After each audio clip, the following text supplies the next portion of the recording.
بسم الله الرحمن الرحيم. السلام عليكم ورحمة الله وبركاته. وعليكم السلام ورحمة الله وبركاته.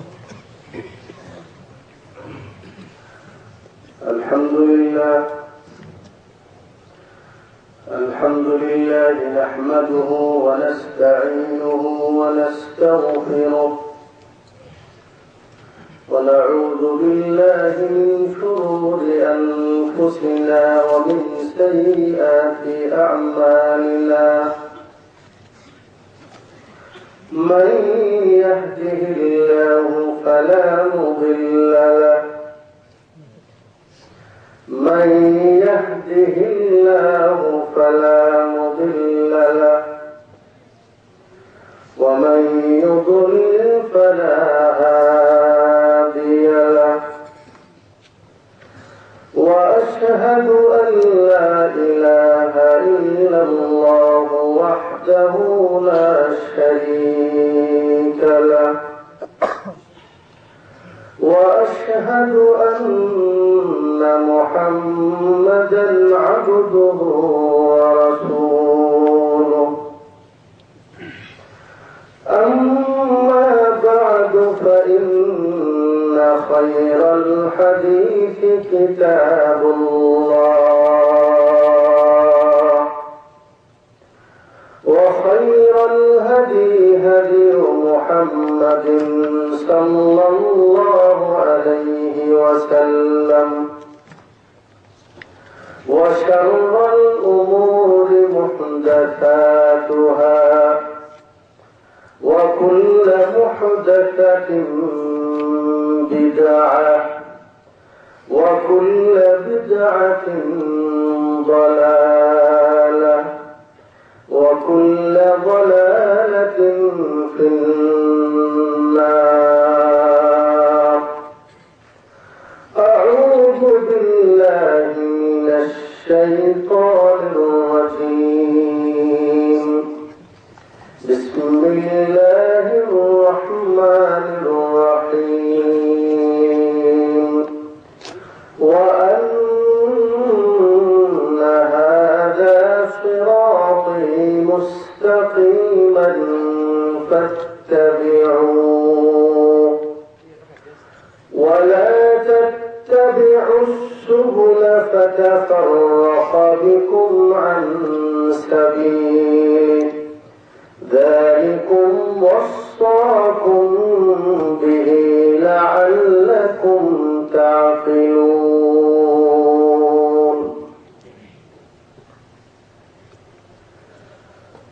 মদিনাতুল মালিক খালিদ আল আসকারিয়ায় তত্ত্বাবধানে পরিচালিত ইসলামিক সেন্টার কর্তৃক আয়োজিত আজকের এই ইসলামী জলসার সম্মানিত সকল প্রবাসী দিনী ভাইরা, আমি নিজেকে অত্যন্ত আনন্দ বোধ করছি আপনাদের এই বিশাল উপস্থিতি দেখে। মাগরিবের পর থেকে ঈশার আযান পর্যন্ত লাগাতার আলোচনা এবং আপনাদের মনোযোগ সহকারে আলোচনাগুলি শোনা এবং এরপর এখন রাত্রি প্রায় 10টা আর আপনারা যে অধিক আগ্রহ নিয়ে এই প্রবাসী ব্যস্ত জীবনে দিনের কিছু আলোচনা শোনা, কিছু জানার আশা নিয়ে এই খোলা আকাশের নিচে যেভাবে সুন্দর সুশৃঙ্খল ভাবে বসে আছেন, আপনাদের এই অবস্থা দেখে আমার অন্তর থেকে দোয়া বের হচ্ছে, আয় আল্লাহ তুমি আমার এই সকল মুসলমান ভাইকে আল্লাহ তুমি কবুল করে নাও।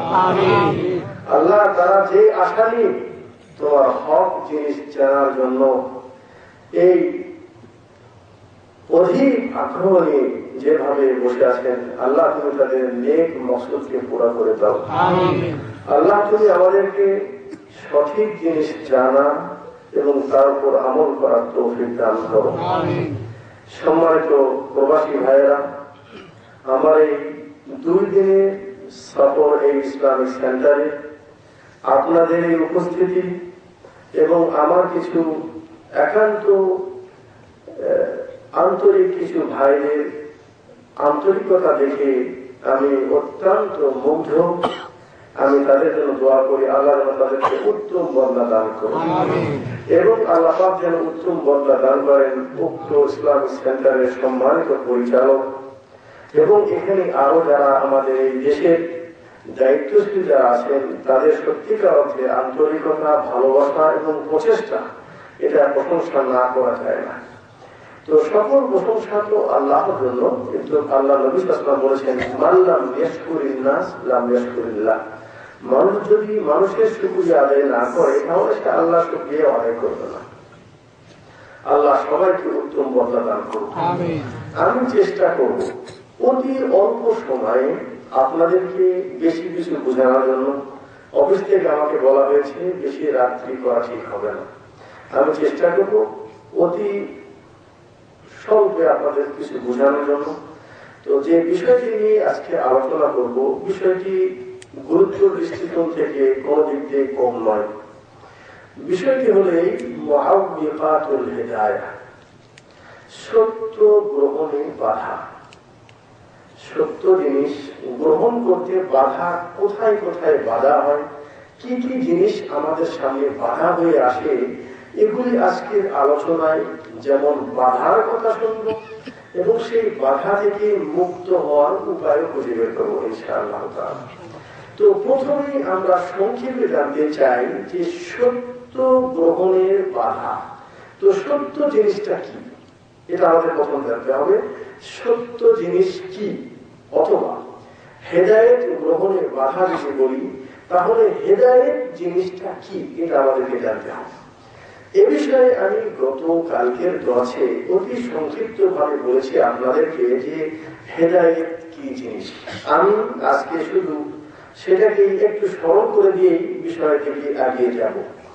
আল্লাহ রাব্বুল আলামিন সূরা আনআমের 153 নম্বর আয়াতে আল্লাহ পাক বলেছেন ওয়া আন্না হাযা সিরাতি মুস্তাকিমান ফাত্তাবিউ।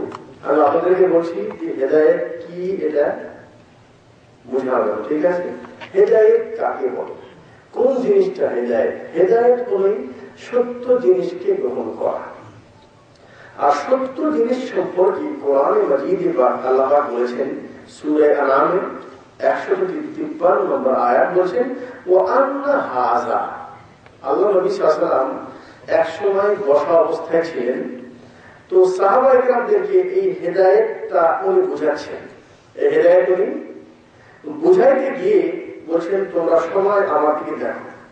উনি কি করলেন, উনি বসে সোজা একটা দাগ দিলেন, এরপর ডান দিকে কিছু দাগ দিলেন, বাম দিকে কিছু দাগ দিলেন, দাগ বোঝেন তো, নিশানা দিলেন। দিয়ে আল্লাহ নবী বললেন দেখো এই যে সোজা পথ যেটা আছে ও আন্না হাযা সিরাতি মুস্তাকিম, বলছেন এই সোজা পথ এটা আমার সোজা পথ, ফাত্তাবিউহু, তোমরা শুধু এই সোজা পথে অনুসরণ করবে। কথা বুঝে আসছে? সোজা পথে অনুসরণ করবে। ওয়ালা তাত্তাবিউস সুবুল, এবং উনি বলেছেন এই সোজা পথের ডানে যে আরো কিছু তোমরা লাকির দেখছো, দাগ দেখছো, বাম দিকে কিছু দাগ দেখছো, হাযা সিরাতুশ শায়াতিন, সিরাতুশ শায়তান, শায়াতিন এগুলি শয়তানদের পথ। এগুলি কি? ওয়ালা তাত্তাবিউস সুবুল, তোমরা একাধিক পথের অনুসরণ করিও না। একাধিক পথের অনুসরণ করো না। কিসের অনুসরণ করো না? আমার সোজা পথে।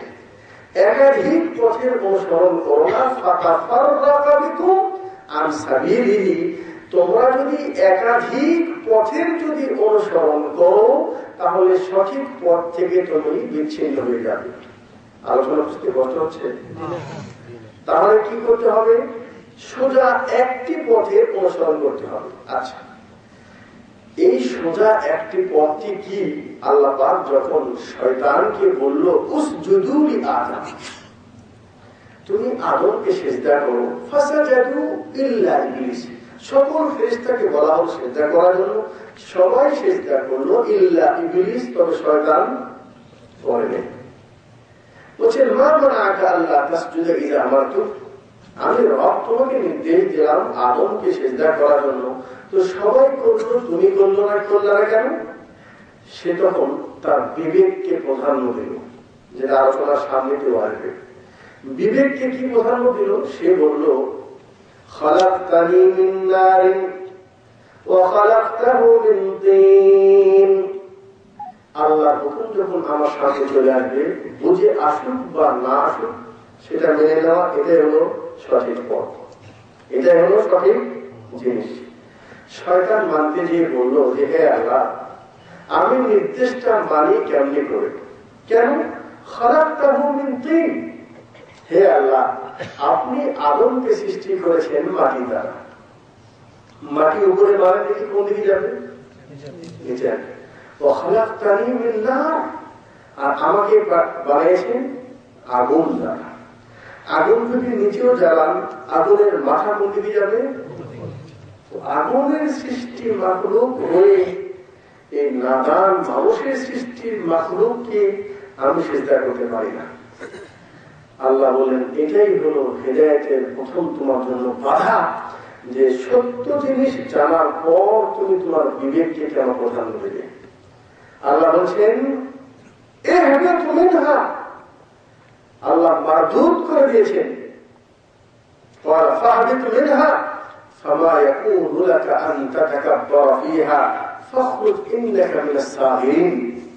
বলছে তোর জন্য এই অহংকারী কথা তোর মুখে সাজে না। আমি তোকে বলছি তোকে সিজদা করা উচিত ছিল, আর তুই যখন করলি না, তোর সরে কিয়ামত পর্যন্ত আমি তোকে শয়তানে পরিণত করে দিলাম। তখন শয়তান একটি কথা বলেছে, রব্বি আনজিরনি ইলা ইয়াউমি ইউবাতুন, আল্লাহ কিয়ামত পর্যন্ত আমাকে শক্তি দান করুন। ক্বালা ইন্নাকা মিনাল মুনযারিন, আল্লাহ বলেন সেই শক্তি আমি তোকে দিয়ে দিলাম, যা। এখন শয়তান কি বলছে? এখন দুটাকে মিলান। শয়তান বলছে ক্বালা ফাবিমা আগওয়াইতানি লাআকুদান্না লাহুম সিরাতাকাল মুস্তাকিম, আল্লাহ যে আদমকে সিজদা না করার কারণে আমি শয়তানে পরিণত হয়ে গেলাম, আমি তোমার জাতের কসম খেয়ে বলছি আমি তোমার সোজা পথের উপর বসে থাকবো। কথা বুঝে আসতেছে? শয়তান কোথায় বলবে? আর আল্লাহ কি বলেন, আন্না হাদা সিরাতি মুস্তাকিম, আমার পথটি কি সোজা। আর শয়তান কিন্তু ডানেও বলবে না, বামেও বলবে না। এই জন্য হক মানুষের সংখ্যা কম, বুঝেছেন?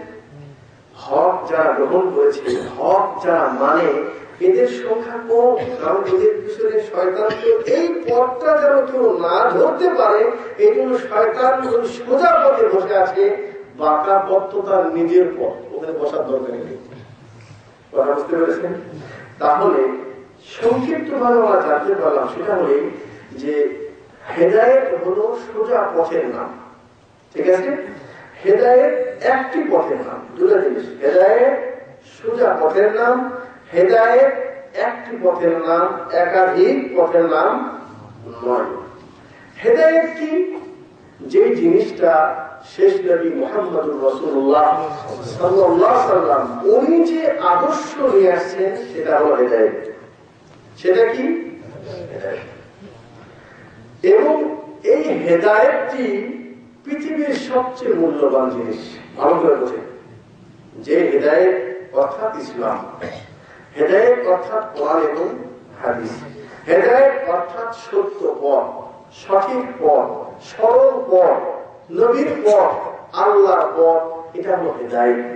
আর এই হেদায়েতটি হলো পৃথিবীর সবচাইতে মূল্যবান জিনিস, সবচাইতে মূল্যবান জিনিস। এর দলিল কি? যে হেদায়েত সবচেয়ে মূল্যবান জিনিস, এর দলিল কি? এর দলিলটা হলো এই, আবু হুরায়রা রাদিয়াল্লাহু তাআলা তিনি বললেন, যা রাজুলুন ইলা রাসূলিল্লাহ সাল্লাল্লাহু আলাইহি ওয়াসাল্লাম, একজন ব্যক্তি এসে রাসূলুল্লাহ সাল্লাল্লাহু আলাইহি ওয়াসাল্লামকে জিজ্ঞাসা করলো, ফাকাল, বলল, ইয়া রাসূলুল্লাহ মান আহাক্কুন নাসি বিহুসনি সাহাবাতি। হে আল্লাহর নবী সাল্লাল্লাহু আলাইহি ওয়াসাল্লাম, এই পৃথিবীর যত মানুষ আছে, এই সকল মানুষের মধ্য হইতে আমার খেদমত পাওয়ার হক সবচেয়ে কার বেশি? আমি কার সঙ্গে সবচেয়ে বেশি সৎ আচরণ করব? আল্লাহ বললেন, উম্মাত, তোর মায়ের সঙ্গে সৎ আচরণ কর। আল্লাহ, কার সঙ্গে কর? কেন? ওয়াসাইনাল ইনসানা বিওয়ালিদাইহি ইহসানা হামালাতহু উম্মুহু কুরহান ওয়া ওয়াদাআতহু কুরহা ওয়া হামলুহু ওয়া ফিসালুহু 30 শাহরা। আল্লাহ বলেছেন তোমার মায়ের এবং বাপের আনুগত্য করার জন্য আল্লাহ হুকুম দিয়েছে। বিশেষ করে মায়ের আনুগত্য কেন করতে হবে? মায়ের সেবা সবচেয়ে বেশি কেন করতে হবে? হামালাতহু উম্মুহু কুরহান ওয়া ওয়াদাআতহু কুরহা। যে দিন তোমার আব্বার বীর্য তোমার মায়ের দেহে যেদিন থেকে গিয়েছে, তার কয়েকদিন পর থেকেই তোমার মা মাথা ঘোরা শুরু হয়েছে, বমি করা শুরু করেছে, কোন জিনিস খেতে পারে না, খেতে গেলেও বমি করে ফেলে দেয়। এই অবস্থায় একদিন নয়, 2 দিন নয়, 9 মাস উম্মুহু কুরহান, কষ্টের পর কষ্ট, কষ্টের পর কষ্ট, খাতেও পারে না, খাওয়ার জিনিসের পাশেও দিতে পারে না, রান্নাও করতে পারে না। অনেক মহিলা এমন আছে বেড রেস্ট, বাচ্চা পেতে যাওয়ার পর থেকে বাচ্চা প্রসব করা পর্যন্ত বিছানায় পড়ে যায়। এরকম বহু মা আছে। আল্লাহ বলছেন তোমার মা তোমাকে পেটে বহন করেছে কষ্ট করে, আর তোমাকে যখন প্রসব করেছে তখন অতি কষ্ট সহ্য করেছে, অনেক কষ্ট সহ্য করেছে, এত কষ্ট যে ওই কষ্ট যখন মহিলার হয় সেই মহিলাই বুঝতে পারে যে কত কষ্ট হয়। আল্লাহ বলেছেন এই মার সঙ্গে তুমি সবচেয়ে বেশি এই পৃথিবীর তোমার সৎ আচরণ পাওয়ার হক হলো তোমার মা। ওই ব্যক্তি বলেন সুম্মামান, মার পর এরপর কার সঙ্গে আমি সৎ আচরণ করবো? বলছেন উম্মাত, তোর মার সঙ্গে। সুম্মামান, এরপর কার কাছে? বলছেন উম্মাত, তোর মায়ের সাথে। কয়বার বললো? চতুর্থবার বলুন আবার তোমার আব্বার সঙ্গে সৎ আচরণ করবো। তাহলে বাপের চেয়ে মায়ের হক বেশি, বাপের চেয়ে মায়ের হক বেশি। তাহলে বুঝে আসলো আল্লাহ এবং তার রসুলের পর এই পৃথিবীর সবচেয়ে বেশি হক আমার সৎ আচরণ পাওয়া, সেটা কার? মা। সাদ বিন আবু ওয়াক্কাস রাদিয়াল্লাহু তাআলা কি বললেন? কুনতু রাজুলান বাররান বিউম্মি। সাদ বিন আবু ওয়াক্কাস একজন জলিলুল কদর সাহাবী। তিনি বললেন আমি আমার মায়ের সঙ্গে সবচেয়ে বেশি সৎ আচরণকারী ছিলাম। আমি মায়ের খেদমত করতাম, সবচেয়ে বেশি আমার মার খেদমত করতাম। আল্লাহ পাক সাদ বিন আবি ওয়াক্কাসকে হেদায়েত দিলেন। কি দিলেন? সঠিক পথ দেখিয়ে দিলেন। ইসলাম গ্রহণ করলেন, নবীর পথ গ্রহণ করলেন। মুসলমান যখন হয়ে গেল তখন সাদ বিন আবি ওয়াক্কাসের মা তখন বলল, ইয়া সাদ, মা হাযাল্লাযী আরা, তোমার এই পরিবর্তন কেন? তুমি এগুলি কি করছো? তোমার মুখ থেকে আমাদের মাবুদের বিরুদ্ধে কথা কেন বলে হয়? তুমি কি বলো আল্লাহকে মানতে হবে, রাসূলের প্রতি ঈমান নিয়ে আসছো? তোমার এই অবস্থা কেন? এখন মা বলছেন লা তাদউন্না দীনাক হাযা আও লা আকুল ওয়া লা আশরাব হাত্তা আমুতা ফাতাগায়্যারা বি ফালয়াকাতিল উম্মাহ। সাদ বিন আবি ওয়াক্কাসের মা বলল, সাদ, শুনে রাখো, আমি তোমার মা, আমি তোমাকে জন্ম দিয়েছি, তুমি আমার সবচেয়ে বেশি সেবা করো, আর আমি মা হয়ে তোমাকে বলছি সাদ, তুমি যে ধর্ম গ্রহণ করেছ, তুমি যে হেদায়েত পেয়েছ, তুমি যদি এটাকে ছেড়ে না দাও, আমি তোমার মা আজকে থেকে খাওয়া পান করা বন্ধ করে দিলাম কতদিন পর্যন্ত, যতদিন পর্যন্ত তুমি তোমার এই হেদায়েত থেকে ফিরে না। আর আমি যদি না খেয়ে মারা যাই, তাহলে দুনিয়ার সকল মানুষ তোকে বলবে ইয়া কাতিল উম্মাহ, হে মার হত্যাকারী, এই উপাধি নিয়ে তোমার জমিনে বসবাস করতে হবে। আর আমি আজকেই কসম খেলাম, আমি আজকে থেকে খাওয়া পান করা সব বন্ধ করে দিলাম। এখন পৃথিবীর সবচেয়ে মূল্যবান সম্পদের অধিকারী মা, সবচেয়ে শ্রেষ্ঠ সেবা পাওয়ার হকদার মা, এখন সে তার সামনে চলে আসলো হেদায়েতের বিপরীত। ঠিক আছে, সঠিক জিনিসের বিপরীত চলে আসলো। এখন মা বলছে তুমি হেদায়েত ছেড়ে দাও। এখন মুমিন কি করবেন? এদিকে শুনুন, আপনি কি করবেন? এই শিক্ষা আপনি আজকে এই হাদিস থেকে নিয়ে নেন। সাদ বিন আবি ওয়াক্কাস বললেন, লা তাফালি ইয়া উম্মা, মা তুমি যেটা কসম খেয়েছো তুমি এটা করো না মা। ওয়ালা ফাইন্নী লা আদাউ দীনি হাযা লিশাইইন, তুমি যাই বলো না কেন, আমি যে হেদায়েত পেয়েছি, আমি যে সঠিক জিনিস পেয়েছি, আমি কোনো কাজের বিনিময়ে আমি এটা ছাড়তে রাজি না। বিধায় মা তুমি তোমার কসমটা ভেঙে যাও, তুমি এমন কসম আমার সামনে খেয়েও না। ফামাকাতু ইয়াওমান ওয়া লাইলাতান লাম তাকুল ফাআসবাহতু, বলেছেন এরপরে একদিন আমি ভাত খেলাম, একদিন খাই না। মা বলছে একদিন 2 দিন আমি কিছুই খেলাম না। এরপরে বলছে ফালাম্মা আসবাহতু قد اشتد جهدها فلما رأيت ذلك, এরপর দেখলাম মার অবস্থা এমন যে না খেয়ে দুর্বল হয়ে পড়েছে। আসলে সে খাচ্ছে না, খাচ্ছেও না, পানও করছে না। এখন সাহেব বলছেন, ইয়া উম্মা তাআলামিন ওয়াল্লাহি লাউ কানাত লাকা মিআতু নাফসিন, এটাও হেদায়েত। হেদায়েত কি এটা বুঝুন। সাদ বিন আবি ওয়াক্কাস বলছেন, মা শুনে রাখো, তুমি তো খানা খাওয়া থেকে বিরত হয়ে গেছো, আর তুমি মনে করেছো যে আমি তোমার সবচেয়ে বেশি সেবাকারী, আর তুমি আমাকে যে হাতিয়ার অবলম্বন করেছো আমাকে হেদায়েত থেকে সরিয়ে দেওয়ার জন্য। মা তুমি শুনে রাখো, তোমার একটা জান নয়, আল্লাহ যদি তোমাকে 100টি জান দেয় এবং একটার পর একটা কসমকে সকল জান দুনিয়া থেকে চলে যাবে, আমি সাদ বিন আবি ওয়াক্কাস হেদায়েত থেকে এক বিন্দু পরিমাণ সরতে রাজি নাই। সুবহানাল্লাহ, এটা হলো হেদায়েত।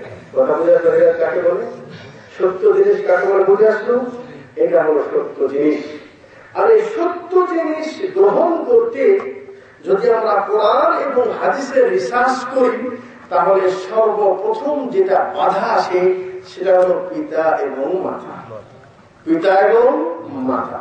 এ বিষয়ে নবী মুহাম্মদুর রাসূলুল্লাহ সাল্লাল্লাহু আলাইহি ওয়াসাল্লাম বলেছেন, আবু হুরায়রা রাদিয়াল্লাহু তাআলা আনহু তিনি বলেন, মা মিন মাউলুদিন ইল্লা ইউলাদু আলাল ফিতরাতি ফাআবাওয়াহু ইউহাউদানিহি ওয়া ইউনাসসিরানিহি ওয়া ইউশরিকানিহি ওয়া ইউমাজ্জিসানিহি।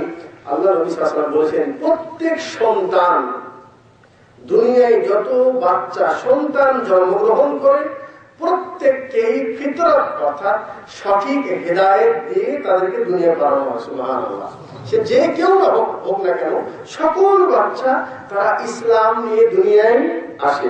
বলছেন ফাআবাওয়াহু ইউহাউদানিহি ওয়া ইউনাসসিরানিহি ওয়া ইউমাজ্জিসানিহি, বলছেন তার মা বাপ যদি ইহুদি হয় ছেলে ইহুদি হয়ে যায়, মা বাপ যদি খ্রিস্টান হয় সন্তানরাও খ্রিস্টান হয়ে যায়, মা বাপ যদি হিন্দু হয় সন্তানরাও হিন্দু হয়ে যায়, মা বাপ যেরকম হবে পরবর্তী সন্তানরাও ঠিক সেরকম হয়ে যায়।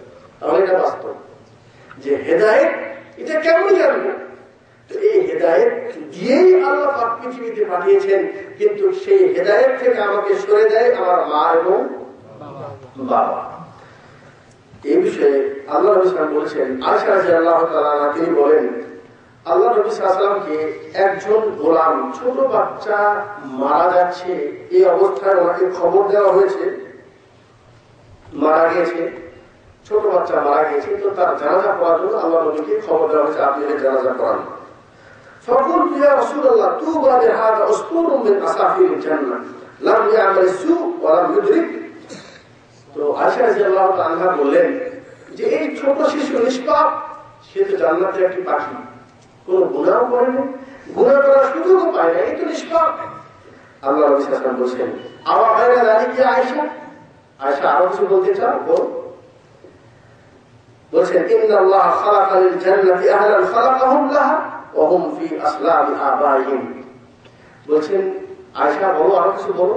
আয়েশা কেন বলছে যে এই বাচ্চাটি হলো মুশরিকের বাচ্চা, অমুসলিম, মুশরিকের ছোট বাচ্চা। তো আয়েশা বলছেন এই ছোট বাচ্চা তো কোনো গুনাহ নেই, সে তো এখন যারা কাফের মুশরিক ছোট বাচ্চা যদি মারা যায় তাহলে কি তার জানাজা করবো? একটা প্রশ্ন আসে না? তার সম্পর্কে কি করবো? সে তো ইসলাম নিয়ে এসেছে এবং সে কোন ধর্ম গ্রহণ করার বয়স এখন যায় নাই, কিছু জানে না, কি করবো? তো আয়েশা বললেন সে তো জান্নাতের একটা টুকরা, জান্নাতের একটা পাখি। আয়েশা রাদিয়াল্লাহু আনহা বললেন, আল্লাহ বলেছেন যে ইন্নাল্লাহ খালাকাল জান্নাতি আহলান খালাকাহুম লাহা ওয়া হুম ফি আসলাবিহিম। আল্লাহ যাকে জান্নাতি বানাবে আল্লাহ তাকে মুসলমানের ঘরে জন্ম দেয়। সুবহানাল্লাহ। ওয়া খালাকাল নার আহলান খালাকাহুম লাহা ওয়া হুম ফি আসলাবি আবাইহিম। মুসলিমের riwayat। আর আল্লাহ পাক যে সন্তানকে জাহান্নামী বানাবেন ওই সন্তানকে আল্লাহ পাক ওই কাফেরের ঘরে তাকে জন্ম দিয়ে দেয়। অর্থাৎ এই ছোটবেলায় যদিও সে ইসলাম নিয়ে আসে কিন্তু তারপরেও তাকে তার বাবা ধর্ম বলে গণ্য করে নেওয়া হবে। কথা বুঝে আসলো? আর এখান থেকে বুঝে আসলো যে মা বাপ এটা একটি বড় বাধা সত্য ধর্ম গ্রহণ করার জন্য। এখান থেকে অনেকে প্রবাসী ভাইয়েরা দেশে যান, যাওয়ার পর আপনার আব্বা আপনাকে ওসিয়ত করে যে দেখো আমার মরে যাওয়ার সময় চলে আসছে আর আমার মারা যাওয়ার পর আমার ওসিয়ত হলে এই যে তুমি যেন আমার মৃত্যুর পর আমার জানাজায় যত মানুষ শরীক হবে সবাইকে যেন তুমি মিলাদ করে দাওয়াত করে তাকে খাওয়ায় দাও, ওসিয়ত করো। ঠিক আছে? আচ্ছা, এই ওসিয়তটা এখন আপনি মানবেন কিনা? আর যদি না মানেন তাহলে আপনার আব্বা আপনার প্রতি নারাজ, আপনার মা আপনার প্রতি নারাজ, অসন্তুষ্ট, এলাকার সকল লোক আপনাকে ঘৃণা করবে, অসন্তুষ্ট করবে আপনার উপর। তাহলে আপনি এখানে কি করবেন? এই ক্ষেত্রে প্রথমে আমরা জানি যে হেদায়েত কি, অর্থাৎ সঠিক জিনিসটা কি, যে একজন ব্যক্তি যদি মারা যায় তাহলে তার জন্য করণীয় কি। আল্লাহ নবী সাল্লাল্লাহু আলাইহি ওয়াসাল্লাম বলেছেন কোন ব্যক্তি যখন মারা যায় তখন তুমি তার জন্য আখলিসু লাহু দুআ, জানাজা যখন তুমি খাড়া হবে তখন তোমার ভাইয়ের জন্য একেবারে খালেস ভাবে তার জন্য দোয়া করো। অর্থাৎ আমি যে মৃত ব্যক্তিকে কবর দিয়ে আসবো তার জন্য সবচেয়ে যেটা হাদিয়া আমি তাকে দিতে পারি সেটা হলো অন্তর থেকে দোয়া তার জন্য। সেটা কখন করবো? জানাজার সালাতের ভিতরে। আল্লাহ নবী সাল্লাল্লাহু আলাইহি ওয়াসাল্লাম একটি দোয়া করতেন না যে আল্লাহুম্মা ফির লিহাইয়িনা ওয়া মাইয়িতিনা ওয়া শাহিদিনা, শুধু এটা করতেন না, উনি একাধিক দোয়া করতেন এবং সাহাবীরা এই দোয়াগুলি আল্লাহ নবী যে পড়তেন এত বেশি দোয়া করতেন জানাজার ভিতরে যে সাহাবীরা আক্ষেপ করে বলতেন এই জানাজা যদি আমার হতো তাহলে আমি কতটা সৌভাগ্যবান হতাম। তাহলে আল্লাহ নবী বেশি একাধিক দোয়া করতেন। দোয়া কখন করতে হবে? জানাজার সালাতের ভিতরে। আল্লাহ নবী সাল্লাল্লাহু আলাইহি ওয়াসাল্লাম বলেছেন মানুষকে যখন কবরে নিয়ে যাওয়া হয় তখন তার সাথে তিনটি জিনিস যায়। সেটা কি? তোমার পরিবার যায়, তোমার অর্থ যায়, সম্পদ যায়, আর তোমার আমল যায়।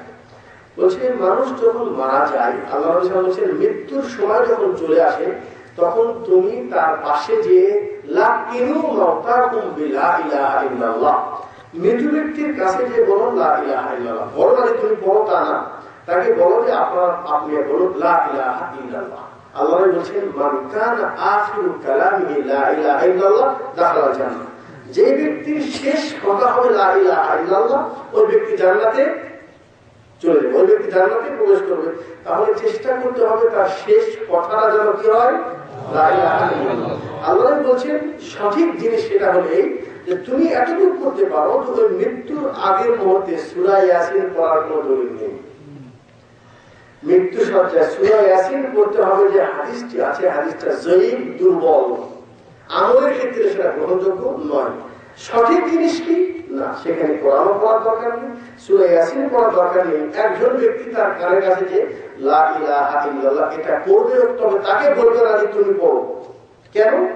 সে তখন কষ্টে আছে। তাকে যদি বলেন তুমি কালেমা পড়ো আর সে যদি তখন বলে আমি বলবো না, তাহলে সে কুফরি অবস্থায় মারা গেল। এই জন্য তাকে হুকুম দেওয়া চলবে না। তবে সে শুনতে শুনতে আল্লাহ যদি তার প্রতি খুশি হন আল্লাহ যদি সন্তুষ্ট হন তাহলে তার মুখ থেকে যদি একবার সে কালমাটা করে নেয় তাহলে সে সৌভাগ্যবান ব্যক্তি। তাহলে আমার জন্য করণীয় কি? মৃত্যু সজ্জায় তাকে কালমাটা দিতে হবে ও মৃত্যুর পর তার কাফন দাফন পড়ানো দায়িত্ব আমাদের আত্মীয়দের, যত তাড়াতাড়ি সম্ভব তাদেরকে দাফন করাতে হবে। আমি একটা উদাহরণ দিচ্ছি মাত্র, বিষয় কিন্তু এটা নয়। তো আল্লাহ বলছেন সে যদি নেককার হয় তাহলে তুমি তাড়াতাড়ি তাকে এর দুনিয়ার চাইতে উত্তম জায়গায় পৌঁছে দাও। আর যদি সে খারাপ মানুষ হয় তাহলে তুমি তোমার ঘাড়ের মাথা এই কাঁধের বোঝাটা তুমি তাড়াতাড়ি ফেলে দিয়ে আসো কবরে। তো আমার জন্য করণীয় কি? মৃত্যুর সময় কালমা তালকিন করবো, আর যখন সে মারা যাবে তাকে তাড়াতাড়ি দাফন কাফনের কাজ শেষ করে জানাজা পড়াবো এবং জানাজায় তার জন্য বেশি বেশি দোয়া করবো। আল্লাহ নবী সাল্লাল্লাহু আলাইহি ওয়াসাল্লাম বলছেন কোন ব্যক্তিকে যখন কবরে রাখা হয় তখন কবরে রাখার পরেই একটু পরেই তাকে আল্লাহ নবী সাল্লাল্লাহু আলাইহি ওয়াসাল্লাম বলেছেন দুইজন ফেরেশতা তাকে জিজ্ঞাসা করে মা রাব্বুকা মা দীনুকা ওয়া মান হাযা রাজুল। তো আল্লাহ নবী বললেন তুমি তোমার ভাইদের জন্য দোয়া করো আল্লাহ যেন তাকে প্রশ্নটির সঠিক উত্তর দেওয়ার তৌফিক দান করে। এবং আল্লাহ নবী বলছেন কি দোয়া করবা? বলছেন তার জন্য ক্ষমা চাও এবং তাকে যেন অটল থাকতে পারে সেজন্য দোয়া করো। বলছেন আল্লাহুম্মা গফির লাহু আল্লাহুম্মা সাব্বিতহু। এই দোয়া করতে হয় আল্লাহ তুমি তাকে ক্ষমা করে দাও, আল্লাহ তুমি তাকে সঠিক উত্তর দেওয়া তাকে তৌফিক দান করো। এই দোয়াটি সঠিক তিনি যেটা সঠিক পথ অর্থাৎ আল্লাহ নবী সাল্লাল্লাহু আলাইহি ওয়াসাল্লাম যেভাবে করতেন সেটা হলো এই উনি একা একা এই দোয়া করতেন এবং সাহাবায়ে কেরাম কবরের পাশে দাঁড়িয়ে একা একা করতেন। ঠিক আছে, সেখানে সবাইকে মিলে সম্মিলিত মোনাজাত যেটা আমরা কবরের পাশে দাঁড়িয়ে করি এটা আল্লাহ নবী করেন নাই। আল্লাহ নবী এটা জীবনে একবারও করেন নাই। তো আল্লাহ নবী সাল্লাল্লাহু আলাইহি ওয়াসাল্লাম যেটা করেন নাই সেটা সঠিক দিন নয়। কথা বুঝে আসলে আমি সংক্ষেপে বলছি, সেটা সঠিক দিন নয়। সঠিক হলে সেটা আপনার দৃষ্টিতে যদি ছোট হয় তুচ্ছ হয় কিন্তু আল্লাহ নিকটে এটা অনেক বড়, কারণ তোমার এই কাজে আল্লাহ নবীর সাপোর্ট আছে বিধায় এটা গ্রহণ হবে আল্লাহর কাছে। আর যদি মনে করি একজন মানুষ বলবো আল্লাহুম্মা গফির লাহু কবুল হতেও পারে নাও পারে। আর যদি আমি বলি আল্লাহ বাজারে যখন ধান বিক্রি করতে যাই তখন ধানের সাথে চিটাও চলে যায়, দেখেন কত সুন্দর দোয়া করি আয় আল্লাহ আমরা এখানে কত ভালো মানুষ আছি আর কত মন্দ মানুষ আছি, আল্লাহ বাজারের ধানের সাথে যেরকম চিটা চলে যায় আয় আল্লাহ তুমি আমাদেরকে ভালো মানুষের সাথে চিটাদেরকে আল্লাহ তুমি মাফ করে দাও। আরে বাবা তুমি আল্লাহ নবী বলছেন যে তুমি যখন বাজারে যাবা তো ভালো জিনিসটা উপরে রাখো, খারাপ জিনিস নয়, এটা হলো শরীয়ত। আর চিটা দিয়ে ধোঁকা দিতে পারে মানুষের নজরে। তো আল্লাহকে আপনাকে চিনতে পারবেন যে কোনটা আসল কোনটা নকল? হ্যাঁ, এটা কি এটা কথা হলো? আর এই ধরনের সুন্দর কথা বলে আপনাকে মজা দিয়ে সবাইকে কাঁদায় ফেলে দিলাম, এই দোয়া আল্লাহর কাছে কবুল তখন হবে যদি এটা আল্লাহ নবী করেন। আর যদি না করেন এটা ওই বলা তাতাফাররা আগে পিছের পথ, সঠিক পথ এটা নয়। আমি বলছি সেটা হলো এই যে এই সঠিক জিনিস মানতে যে এরপর কি হবে? কবরে দোয়া করলেন। আল্লাহ নবী সাল্লাল্লাহু আলাইহি ওয়াসাল্লাম বলেছেন আবু হুরায়রা রাদিয়াল্লাহু আনহু তিনি বলেন ইজা মাতা ইবনু আদম ইনকাতা আমালুহু। মানুষ যখন মারা যাবে মারা যাওয়ার সাথে সাথে তার আমলের রাস্তা বন্ধ হয়ে যাবে। আমল করতে হবে নিঃশ্বাস ছাড়ার পূর্বে। ঠিক আছে, আপনার জন্য নামাজ কোনো মুহূর্তে মাপ নেই, কোনো মুহূর্তে মাপ নেই যতদিন পর্যন্ত আপনার পুরুষ আছে, জ্ঞান আছে। যারা নামাজের কাফারা নেয় তারা অন্যায় করে, এটা ভুল, এটা সঠিক পথ নয়। সঠিক পথ আপনি যদি দাঁড়ায় না করতে পারেন বসে পড়বেন, না পারেন শুয়ে পড়বেন, আর না হয় আপনি ইশারায় করবেন মাপ নেই। অসুস্থ পেশাব পায়খানা কাপড়ে হয়ে যাচ্ছে সমস্যা নেই, নামাজের সময় যতটুকু সম্ভব পরিষ্কার করুন। তারপরেও যদি আপনার ময়লা লেগেই থাকে সেই ময়লা সহকারে নামাজ পড়তে হবে। কথা বুঝতে পারলাম? যদি হুশ ঠিক আছে নামাজ মাপ নেই, যদি কেউ ছেড়ে দেয় তাহলে সেটা কুফরি হবে, এর কোনো কাফারা নেই। তো আল্লাহ নবী সাল্লাল্লাহু আলাইহি ওয়াসাল্লাম বললেন যে কোন ব্যক্তি যখন মারা যাবে মারা যাওয়ার সাথে সাথে তার আমল আর কবরে যাবে না, তবে তিনটা আমল কবরে যাবে। ওয়ালাদুন সালিহুন ইয়াদউ লাহু, কোন মানুষ যদি নেক সন্তান রেখে যায়, সব সন্তান দোয়া করলে পিতার কবরে যাবে এটা বলা হয় না। ওয়ালাদুন সালিহ নেক সন্তান, নামাজ না পড়লে কি নেক থাকা যায়? আপনি যদি সারা দুনিয়ার মানুষকে মিলাদ করে খাওয়ায় দেন আপনি তারপরেও যদি তাদের দোয়া কবুল হবে এটা আল্লাহ বলেন। আপনি যদি আপনার পিতা মাতাকে কিছু সওয়াব পৌঁছাতে চান তাহলে প্রথমে আপনাকেই নামাজি হতে হবে, ঠিক আছে? আপনাকে সঠিক হতে হবে, আপনি সৎ হতে হবে, আপনি নেক সন্তান হন। কারণ নেক সন্তান হওয়ার পিছনে পিতা মাতার কষ্ট আছে।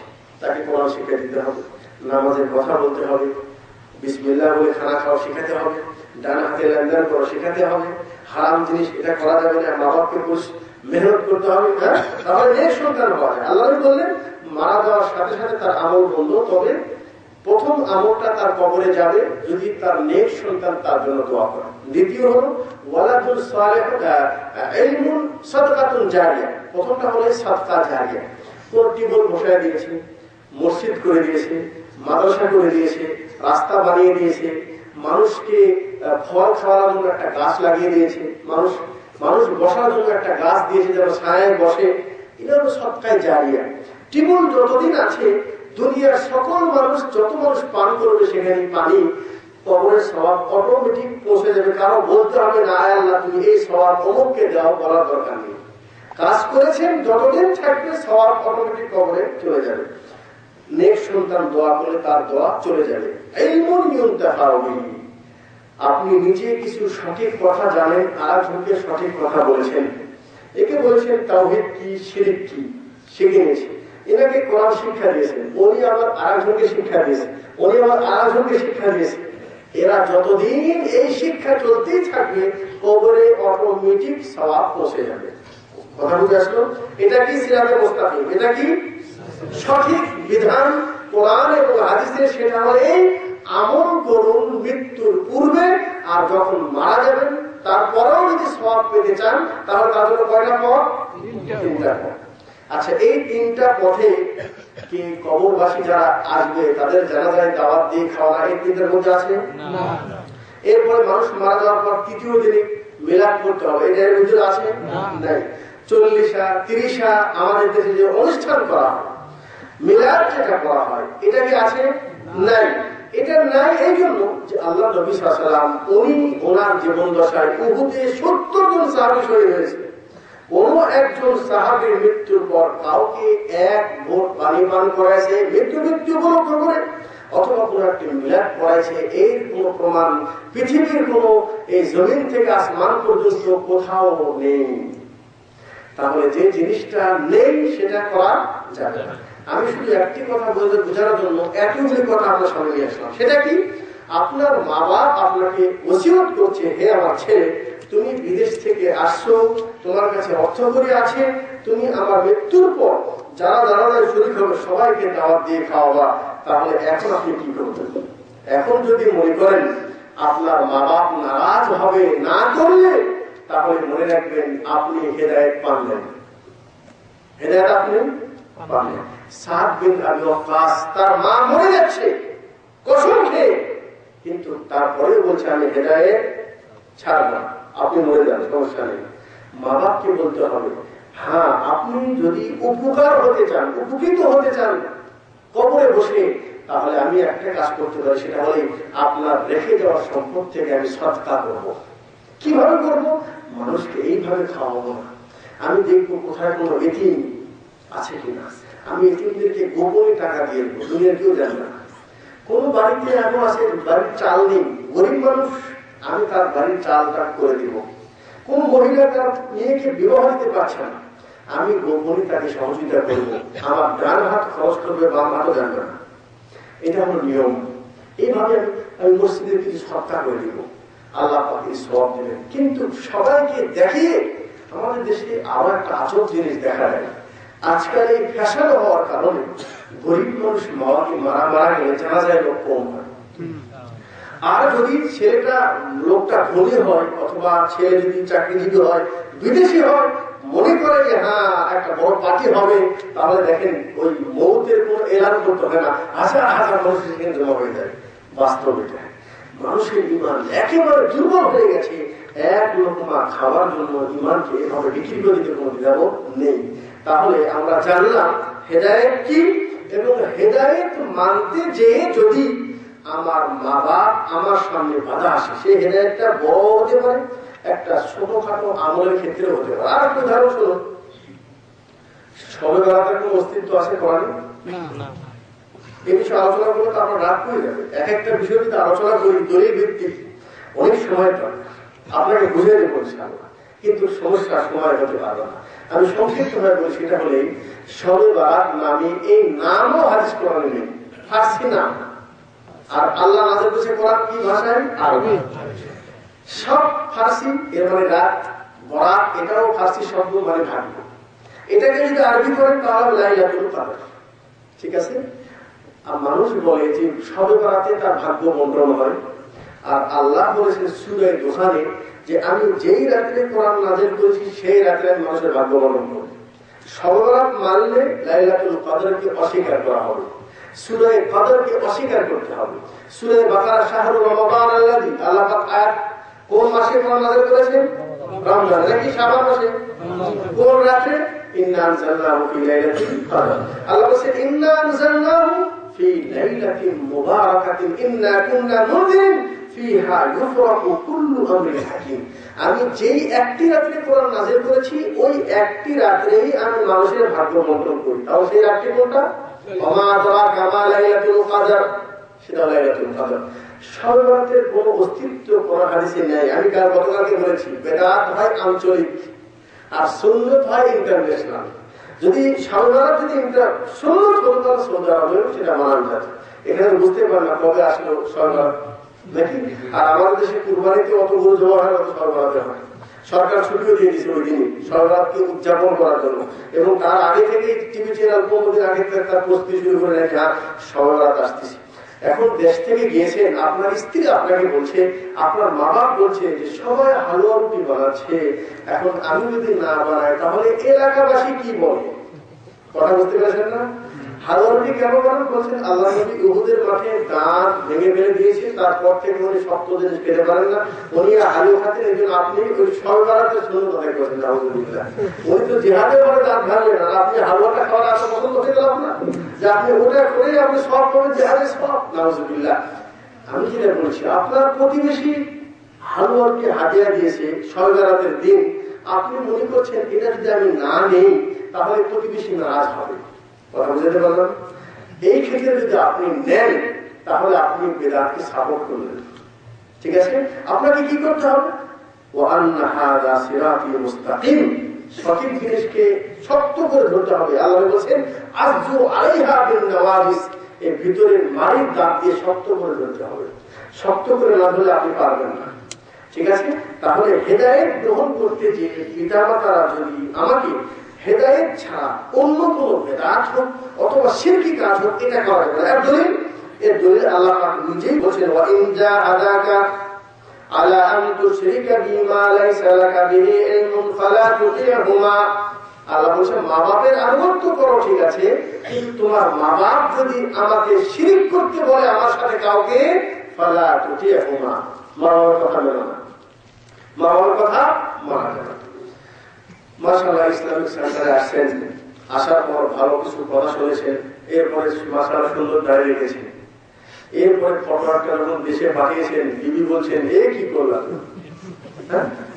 এত তাড়াতাড়ি বুড়ো হয়ে গেল, মেয়ে বিয়ে দিয়ে নেয়, ছেলেও বিয়ে দিয়ে নেয়, কেমনি কাজ করলাম? আমার এক ছাত্র তাকে কত রকম ভাবে ধমকি দিচ্ছে যে তুমি এই দায় নিয়ে যাও দেশে এসো না, আমার মালিক তো সব শেষ হয়ে যাবে, আমার বান্ধবীরা আমাকে একেবারে সব, আমি তাদের সামনে কেমনি মুখ দেখ। আল্লাহ আল্লাহ।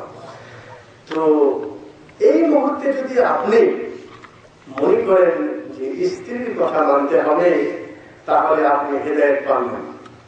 হেদায়েত, এই হেদায়েতে বাধা কে? আপনার স্ত্রী, ঠিক আছে? ফজরের সালাতের জন্য উঠবেন, স্ত্রী বাধা, মানা যাবে না। সংক্ষিপ্ত ভাবে সেটা হলে যে হেদায়েত মানতে যে আমাদের প্রথম বাধা হলো পিতা এবং মাতা। আমি এর সমাধান বলেছি যে পিতামাতা যদি আমাকে আল্লাহর নাফরমানি করতে বাধ্য করে, পিতামাতা হোক, স্ত্রী হোক, সন্তানাদি হোক, এরা যদি আমাকে হক জিনিস মানতে যদি বাধা প্রয়োগ করে, তাহলে সেই ক্ষেত্রে লা তাআতা লিমাখলুকিন ফি মাসিয়াতিল্লাহ, আল্লাহর নাফরমানি করতে, আল্লাহর আনুগত্য করতে যে আল্লাহর নাফরমানি করার জন্য কোন মাখলুকের আনুগত্য নেই। সেটা মারা হোক, স্ত্রী হোক, ভাই বেড়াদার হোক, যে হোক না কেন, কারো কথা গ্রহণ করা চলবে। এটা ক্লিয়ার? এটা ক্লিয়ার? দ্বিতীয় যেটা সেটা হলো এই হেদায়েত আপনি ইচ্ছা করলেও পারবেন না। হেদায়েতটা আসতে হবে আল্লাহর পক্ষ থেকে। আল্লাহ নিজে বলছেন আল্লাহু ইয়াদউ ইলা দারিস সালাম, আল্লাহ তাআলা শান্তির পথে আল্লাহ মানুষদেরকে আহ্বান করেন।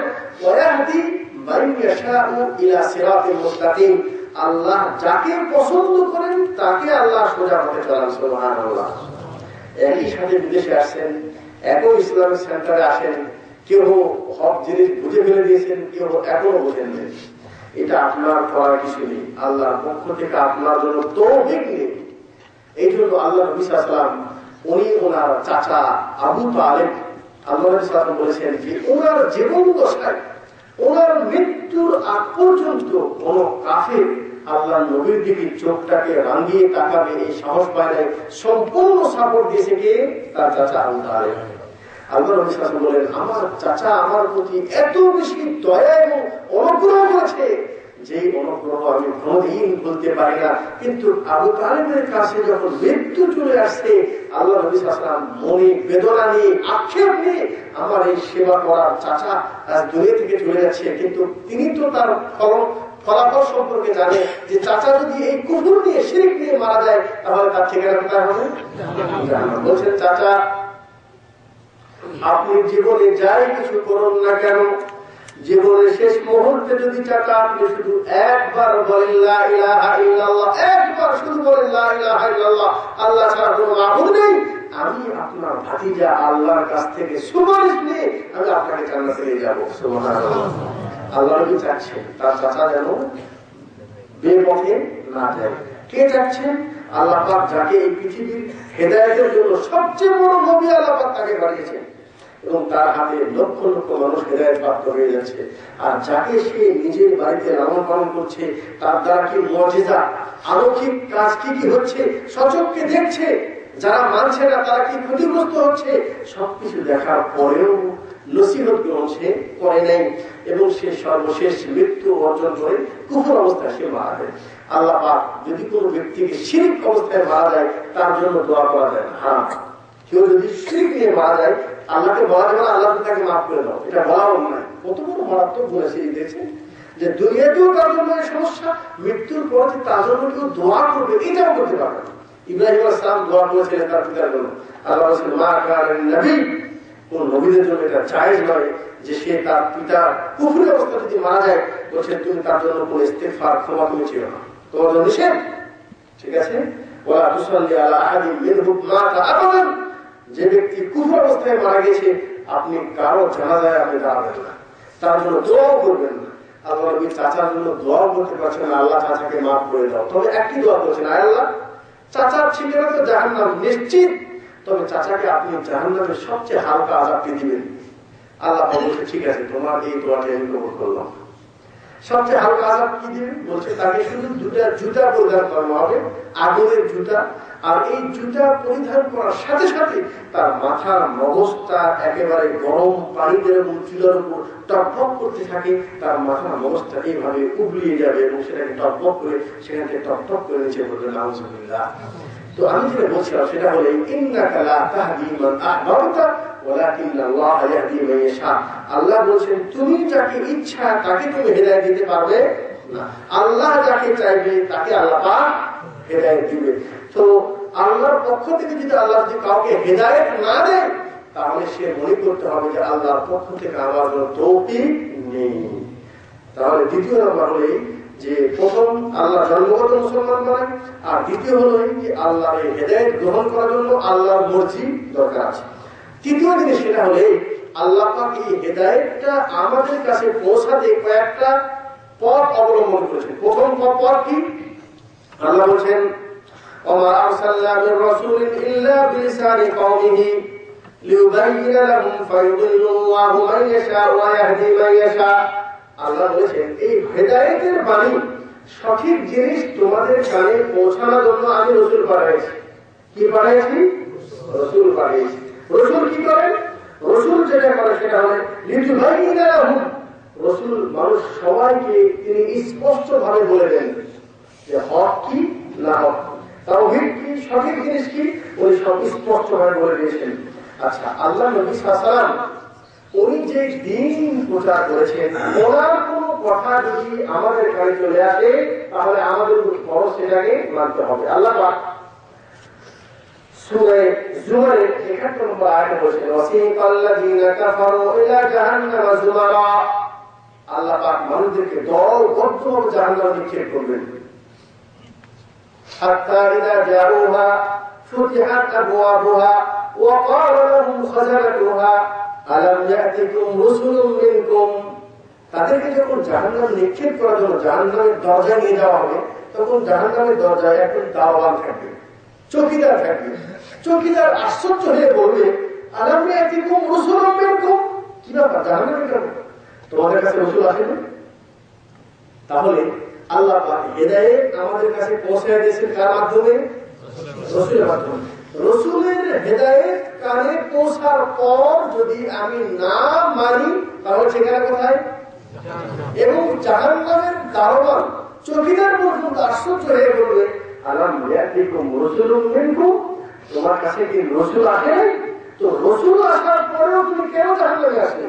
প্রথম মাধ্যম হলে আল্লাহ পাক রাসূলের মাধ্যমে হেদায়েতের বাণী আমাদের কাছে পৌঁছায় গেছে। দ্বিতীয় নাম্বার, ওমা আরসালনা মিন ক্বাবলিক ইল্লা রিজালান নূহি ইলাইহিম, আল্লাহ পাক কিতাব পাঠিয়েছেন, কোরআন হাদিস, যালিকাল কিতাবু লা রাইবা ফি, আল্লাহ কি করেছেন? কোরআন পাঠিয়ে দিয়েছেন এবং এই কোরআনের বাণী আমাদেরকে শুনতে বলেছেন এবং তার অনুসরণ করতে বলেছেন। এবং এই কোরআনের বাণী যদি কেউ পাওয়ার পরেও যদি সেটা গ্রহণ না করে তাহলে সে পথভ্রষ্ট হয়ে গেল। ঠিক আছে। তৃতীয় নম্বর সেটা হলে আল্লাহ নবী সাল্লাল্লাহু আলাইহি ওয়াসাল্লাম বলেছেন যে উনি তো দুনিয়া থেকে চলে গেছেন, কোরআন নাযিল হয়েছে, আল্লাহ নবী ইন্তেকাল করেছেন, কিয়ামত পর্যন্ত দ্বীন কে প্রচার করবে? আর উলামাউ ওয়ারাসাতুল আম্বিয়া, যারা নবীদের ওয়ারিস, আলেম যারা হবে তারা নবীদের ওয়ারিস, নবীদের ওয়ারিস। তাহলে হেদায়েত আমাদের কাছে আল্লাহ পৌঁছায় দিয়েছে রাসূলের মাধ্যমে, কিতাবের মাধ্যমে এবং আলেমদের মাধ্যমে। আপনাদের সকলের কাছে আল্লাহ পাক পৌঁছায় দিয়েছে সঠিক দিন কি। এই তিনটা জিনিসের মাধ্যমে যখন মানুষকে হেদায়েতের বাণী পৌঁছানো হয়, এই হেদায়েতটা গ্রহণ করতে যে যেটা আমাদের সামনে বাধা, যে ব্যক্তি বাধা বলে মনে করে সে বাধাটা হলে প্রথম বাধা সেটা হলো বিবেক। কেউ যদি কোরআন হাদিসের আলোচনা শোনার পর বিবেককে প্রাধান্য দেয় তাহলে একটু আগে শুনলেন শয়তান কেন বরখাস্ত হয়েছে? বিবেক, যে আগুনের কাজ উঁচাই আর মাটি হলো নিচে আসে, তো এই বিবেককে প্রাধান্য দেওয়ার কারণে আল্লাহ পাক তাকে বরখাস্ত করেছে। আরেকটা হলে বিবেক, আরেকটা জিনিস সেটা হলে আল কাসরা, মানুষকে এই সঠিক জিনিস মানতে যে আরেকটা জিনিস তার সামনে বাধা হয়ে আসছে, অধিক সংখ্যা। সেটা কি? আখতার সাহেব যে কথা বলছে এই কথা তো দেশের কোন আলেমই বলে না। তো আমাদের দেশের সকল আলেম কি জাহেল? এতগুলি মাদ্রাসা আছে, তারা কি কেউই কিছু বোঝে না? আল্লাহ পাক বলছেন, কি বলছেন? সূরা আনআমের ১১৬ নম্বর আয়াত, আল্লাহ বলছেন, ওয়া ইন তুতি আকসারা মান ফিল আরদি ইউদিল্লুকা আন সাবিলিল্লাহ। কোরআন হাদিসে কোথাও বেশি সংখ্যার মানুষ দেখে তাদের পিছে চলতে হবে এই দলিল নেই, বরং আল্লাহ কি বলেছে? বেশি দল দেখে যদি তুমি তাদের পিছে চলো তাহলে হে নবী সাল্লাল্লাহু আলাইহি ওয়াসাল্লাম আপনিও যদি সংখ্যা দেখে তাদের পিছনে চলো তাহলে আপনিও সঠিক পথ থেকে দূরে সরে যাবেন। কথাটা বুঝতে পারলাম? সংক্ষেপ ভাবে একটু ধৈর্য সহকারে একটু শুনুন, এটা অনেক কিছু সমাধান পাবেন আপনি ইনশাআল্লাহ। তাহলে আমাদের উচিত সঠিক জিনিস কি সেটা মানা, সেটা মানার ক্ষেত্রে আমার সামনে যেন সংখ্যা বাধা না হয়। কথা বুঝে আসলো? সংখ্যা বাধা না, সেটা মাদ্রাসার সংখ্যা দেখান, হুজুরের সংখ্যা দেখান, দলের সংখ্যা দেখান, এই সংখ্যা যদি আপনাকে হক জিনিস মানতে বাধা প্রদান করে তাহলে আপনি সিরাতে মুস্তাকিম থেকে সরে যাবেন। এরপরে যেটা বাধা সেটা হলো এই অহংকার। সেটা কি? অহংকার। আল্লাহ নবী সাল্লাল্লাহু আলাইহি ওয়াসাল্লাম একসময় খানা খাচ্ছিলেন, তো একজন ছোট বাচ্চা সে বাম হাত দিয়ে খানা খাচ্ছে। খানা কোন হাতে খেতে হয়? বাম হাতে খেলে শয়তান শরীর হয়, বিসমিল্লাহ বলে খানা খেতে হয়, ডান হাতে খেতে হয় এবং প্লেটের সামনে যে খানা আছে এটা খেতে হয়। তো ওই বাচ্চাটি, ওই ব্যক্তিটি বাম হাত দিয়ে খানা খাচ্ছে। তো আল্লাহ বললেন, হে ব্যক্তি, কুল বিয়ামিনিক, তুমি ডান হাত দিয়ে খানা খাও। কর লা আস্তাতি, সে বলে এতগুলি মানুষের সামনে আমাকে অসম্মান করলো, আমাকে বলুন ডান হাত দিয়ে খাও। বলছে লা আস্তাতি, আমি পারি না ডান হাতে খেতে, আমি ডান হাতে খেতে পারি না। কর বলছে লা আস্তাতি, আল্লাহ তার জন্য বদদোয়া করলেন, তুই যদি নাই পারিস তাহলে তুই কোনদিন পারবিও না। বলছেন মা মানাহু ইল্লাল কিবর, আল্লাহর নবীর এই আদর্শ মানতে তাকে বাধা হলো, সেটা হলো অহংকার। আল্লাহ বলছেন কিয়ামত পর্যন্ত ফামা রাফাআহা ইলা ফিহি, রাওয়াহু মুসলিম, মুসলিমের riwayat, সে মৃত্যু পর্যন্ত তার ডান হাত কোনদিন আর মুখে নিতে পারে না। তাহলে দিন মানতে যে একজন টাকলে নিচে কাপড় পরছে, ভাই টাকলে নিচে কাপড় পরেন না, থম এগুলি কথা, হুজুরদের কথা বাদ দেন, ভাই একটু নামাজি হন, ঠিক আছে।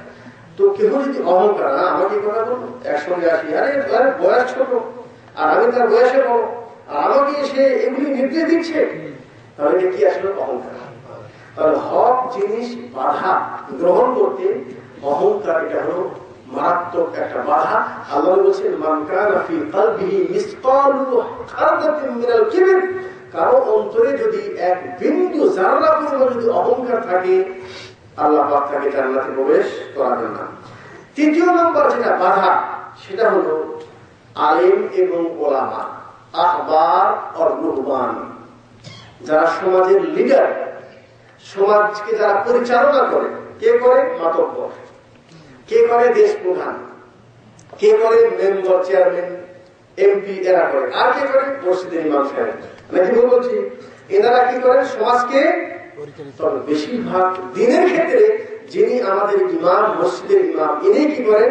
পরিচালিত করেন।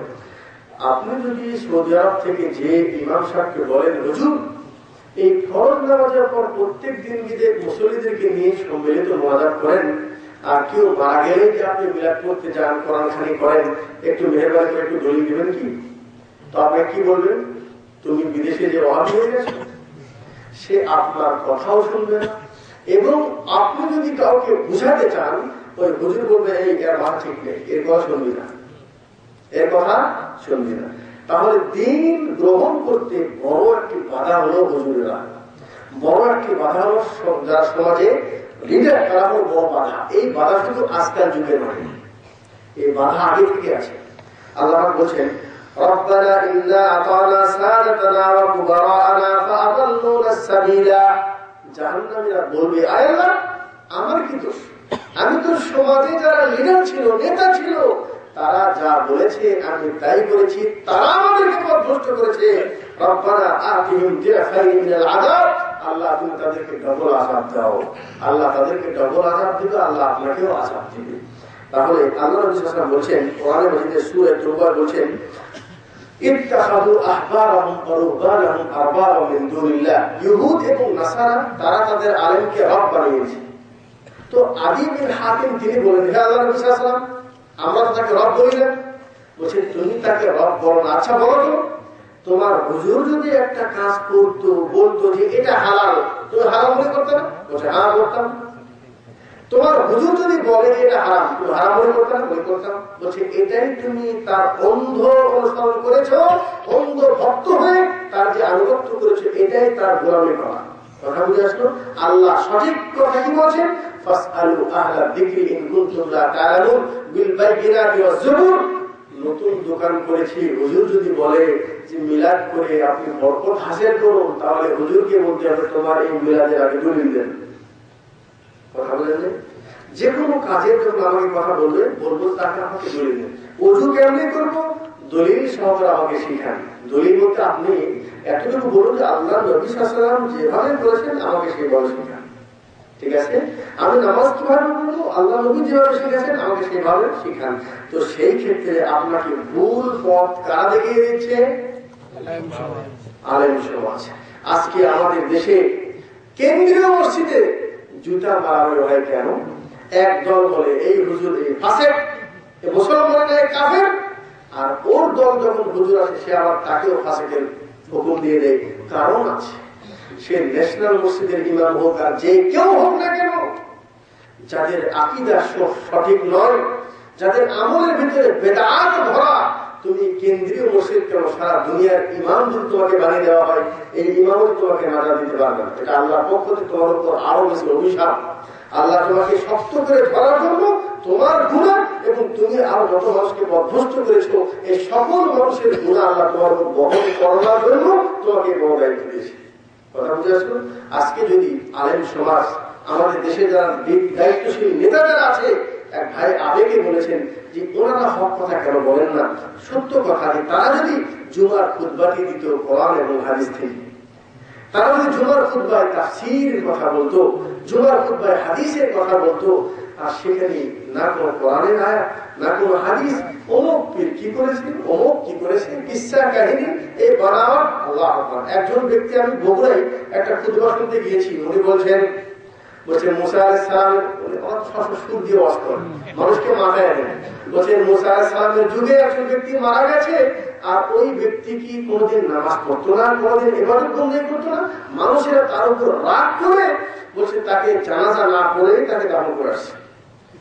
আল্লাহ বলছে মুসা, তোমার উম্মতদেরকে জিজ্ঞাসা করো ওই ব্যক্তিকে জানাজা কেন না পড়ে তাকে দাফন করানো হলো। মুসা আলাইহিস সালামকে জিজ্ঞাসা করেছেন, কি ব্যাপার, কে মারা গেছে, অমুক, জানাজা কেন করো? বলছে সে কোনোদিন কোনো ভালো কাজ করে, জানাজা কেন করবো না? আল্লাহ বলছে আল্লাহ সে কোনো ভালো কাজ করে না। বলছে মুসা, করে রাখো, ওই ব্যক্তি কোনোদিন যদিও নামাজ পড়ে নাই, যদিও রোজা রাখে নাই, যদিও কোনো ভালো কাজ করে নাই, একদিন সে তাওরাত খুলেছিল, আর তাওরাত খুলে সেখানে দেখেছে একদিন মুহাম্মাদের নাম, সে নামটি যখন তার চোখে পড়েছে, সে নামের উপর সে মহব্বত করে হাতটি ঘুরেছে। বলছেন আমি আল্লাহ তার এই একটি কাজের বিনিময়ে তার জীবনের সকল গুনাহ মাফ করে দিয়েছি, তুই জানাজা কেন করলি না? নাউযুবিল্লাহ। এই ওয়াজ শোনার পর কি নামাজ পড়বেন? বলেন, এই ওয়াজ শোনার পর এটা জুমার খুতবার কথা বলছে, জুমার খুতবায় এটা বলা হচ্ছে। তাহলে জুমার খুতবায় এই শিক্ষা দিয়েছে। এই জন্য বলে যে এই কালকে যেটা আলোচনা করলেন, বাড়াবাড়ি, সেই বাড়াবাড়ি আল্লাহর ক্ষেত্রেও করা যায় না, নবীর ক্ষেত্রেও বাড়াবাড়ি করা যায় না, কোন ব্যক্তির ক্ষেত্রেও বাড়াবাড়ি করা যায় না। আল্লাহকেও যদি আপনি একাধিক বাড়িয়ে দেন, এটা অন্যায়। আল্লাহকে যদি বেশি বাড়াতে গিয়ে বলেন যত কাল্লা অত আল্লাহ, চলবে না। আর রহমান ও আলাল আরশি ইস্তাওয়া, আল্লাহ আছেন আরশের উপরে। আপনি যদি বাড়াবাড়ি করতে গিয়ে বলেন না দুনিয়ার সব জায়গায় আছে, তাহলে এটা বাড়াবাড়ি। আল্লাহ বলছেন আশহাদু আন্না মুহাম্মাদান আবদুহু ওয়া রাসূলুহু, মুহাম্মদ আল্লাহর বান্দা এবং তার রাসূল। আপনি বান্দা মানতেই রাজি না। বল নূরের তৈরি, নূরের তৈরি, তার বাবার নাম আব্দুল্লাহ, মার নাম আমেনা, পিতামাতার মাধ্যমে যেভাবে, আমার ভাই বলছে যেভাবে পৃথিবীতে অন্যান্য মানুষেরা এসছে, আল্লাহ নবীও সেভাবে আসছেন। তবে উনি নিজেও বলছেন সূরা কাহাফে 110 নম্বর আয়াত, কুল ইন্নামা আনা বাশারুম মিসলুকুম, বলছেন হে নবী বলেন আনা বাশারুম মিসলুকুম, আমি তোমাদের মতো। অথচ ইউহা ইলাইয়া, পার্থক্য করে তোমাদের কাছে ওহী আসে না, আমার কাছে ওহী আসে। আমি আল্লাহর পক্ষ থেকে রাসূল এবং নবী, এবং ওনাকে কেউ নূরের তৈরি করে দিচ্ছে, কেউ ইলমে গায়েব বানায় দিচ্ছে, কেউ ওনার কাছে ফায়েজ চাচ্ছে, ওনার কাছে কেউ দোয়া চাচ্ছে। তো এটা নিয়ে কি বাড়াবাড়ি। তো এই বাড়াবাড়ির কারণে দেখা যাচ্ছে সে যে কেউ হোক না কেন আল্লাহ পাক এই বাড়াবাড়িকে গ্রহণ করেন না। তো সত্য দিন গ্রহণ করতে যে এই হুজুরেরা সবচেয়ে বড় বাধা। তবে এই বাধা যদি কেউ দলিল মনে করেন যে আমরা সাধারণ মানুষ, আমরা বুঝি না, আমাদের কি অন্যায়, ঠিক আছে, ওই যে উদাহরণ বললাম, নকল টাকা পকেটে নিলে আপনি অন্যায়কারী, বোঝেন না বোঝেন, ঠিক আছে। আপনার যে হবে, আপনি যদি সত্য দিন না পান এবং বেদাত শিরিক পকেটে নিয়ে ঘোরেন, আপনার ঠিকানা তো জাহান্নামে হবে, এবং যারা আপনাকে বরভস্ত করছে তাদের ঠিকানাও জাহান্নামে হবে। ওয়াকাল শাইতানু লাম্মা কুদিয়া আল-আমর ইন্নাল্লাহা ওয়াদাকুম ওয়াদাল হাক্কি ওয়া ওয়া'আদতুকুম ফাআখলাফতুকুম, সকল জাহান্নামী যে শয়তানকে বলবে, এই শয়তান তুই আমাদেরকে বরভস্ত করেছিস, তোর কারণে আজকে জাহান্নামে আসছি। শয়তান বলছে দেখো ভাই, মেহেরবানি করে, ঠিক আছে তোমাদের আন্দোলন ঠিক আছে, তবে শুনে রাখো, ওয়াকাল শাইতান লাম্মা কুদিয়া আল-আমর, শয়তান তো বলবে যখন সিদ্ধান্ত হয়ে গেছে সবাই জাহান্নামে, ইন্নাল্লাহা ওয়াদাকুম ওয়াদাল হক ওয়া ওয়া'আদতুকুম ফাআখলাফতুকুম, বলছেন আল্লাহ যেটা ওয়াদা করেছিল সেটা সত্য, আর আমি তোদের কাছে যে ওয়াদা করেছিলাম সেটা ছিল মিথ্যা। মিথ্যা সে স্বীকার করবে, কিন্তু আমাকে কিছু বলে লাভ নেই। তোমার ঠিকানা যেখানে, আমার ঠিকানা ওখানে। সারাদিন যদি আন্দোলন করে এখান থেকে বের হওয়ার কোনো উপায়, বুঝতে পেরেছেন? তাহলে আমি সংক্ষিপ্ত ভাবে বলি, সেটা হলে যে হেদায়েত গ্রহণ করতে সবচেয়ে বড় বাধা সেটা হলে আহবার অদুরবার। আর একটা জিনিস সেটা হলে মূর্খতা। একটু ধৈর্য সহকারে, সেটা কি মূর্খতা? মূর্খতা ইসলাম সম্পর্কে তিনটি বিষয়ে আমাদের প্রত্যেকে জ্ঞান রাখা দরকার। সেটা হলে মারিফাতুর রব, আল্লাহ সম্পর্কে জ্ঞান রাখতে হবে। আল্লাহ কোথায় অবস্থান করছেন, আল্লাহ কেমন, আল্লাহর কি কি সিফাত আছে, এই বিষয়ে জ্ঞান অর্জন করতে হবে। আল্লাহ সম্পর্কে বলছেন সূরা নাহল ৬২ নম্বর আয়াত, আল্লাহ বলছেন আম্মান ইউরিবুল মুযতাররা ইযা দাআহু ওয়া ইয়াকশিফুস সুআ ওয়া ইয়াজআলুকুম খুলাফা আল-আরদ আইলাহুম মা আল্লাহ ক্বালিলাম মা তাযাক্কারুন। একটু ভালো করে শোনো। আল্লাহ বলছেন বিপদের সময় মানুষকে বিপদ থেকে উদ্ধার কে করে? আল্লাহ। ওয়া ইয়াকশিফুস সু, বিপদকে উদ্ধার কে করে? ওয়া ইয়াজআলুকুম খুলাফা আল-আরদ আইলাহুম মা আল্লাহ, আল্লাহ ছাড়া অন্য কেউ আছে? তাহলে এই আয়াত যদি কেউ মানে যে আল্লাহ ছাড়া এই পৃথিবীর কোন মানুষের কোন উপকার কেউ করতে পারবে না, অপকারও কেউ করতে পারবে না, তাহলে এই মানুষ যদি আল্লাহ সম্পর্কে জ্ঞান থাকতো তাহলে সে গায়রুল্লাহর কাছে যেত। আম্মাই ইয়ারযুকুকুম মিনাস সামাই ওয়াল আরদ, বলো জমিন আসমান থেকে রিজিক কে দেয়? আম্মাই ইয়ামলিকুস সামা ওয়াল আবসার, তোমার চোখ এবং কানের মালিক কে? মৃত্যু থেকে জীবিত, জীবিত থেকে মৃত্যু কে বের করে?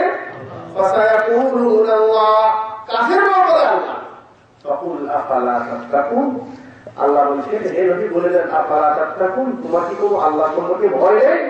তো আমি এখানে বলবো সেটা হলে যারা গায়রুল্লাহর কাছে যায়, সেটা মাজার হোক, সেটা কোনো আস্তানা হোক, সেটা কোনো খানকা হোক, সেখানে যে সন্তান চাক, সেখানে যে কোনো পথ চাক, সেখানে যে কোনো বিপদের কারণে যাক, অসুস্থতার কারণে যাক, ওই সকল মানুষদের আল্লাহ সম্পর্কে কোনো জ্ঞান জানেন।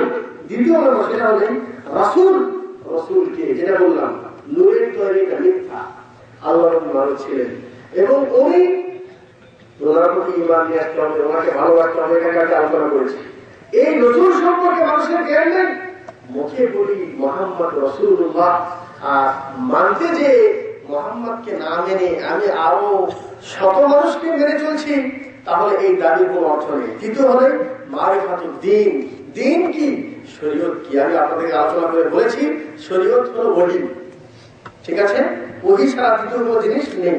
এই তিনটা জিনিস সম্পর্কে মানুষের জ্ঞান না থাকার কারণে, জাহেল হওয়ার কারণে মানুষের সঠিক পথ গ্রহণ করতে পারে না।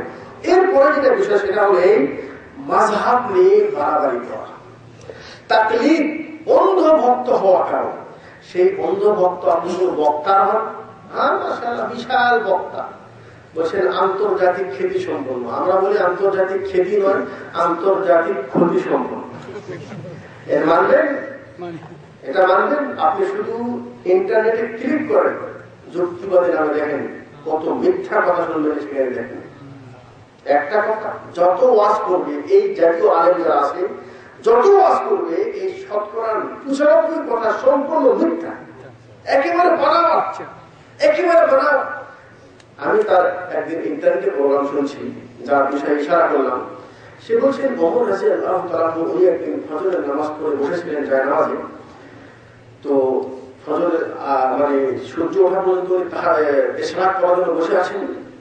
বলছেন হঠাৎ করে উনি বুঝতে পারেন নাই, পিছন থেকে সূর্য উঠে, সূর্য উঠে সেই সূর্যটা তাপ লেগেছে ওনার পিঠে।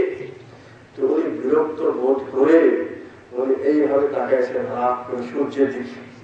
বলছেন উনি তাকানোর সাথে সাথে সূর্যের আলো সব নিভে গেছে। বলছেন সূর্যের আলো নিভে গেল। তো অন্যান্য জনগণ এসে বলল হুজুর কি করলেন, সারাদিন তো অন্ধকারে কাজকাম কেমনি করবো, কথা বলে দেন। আরো যারা মসজিদে ছিল তারা বলে তো অন্ধকার হয়ে গেল, কি কথা?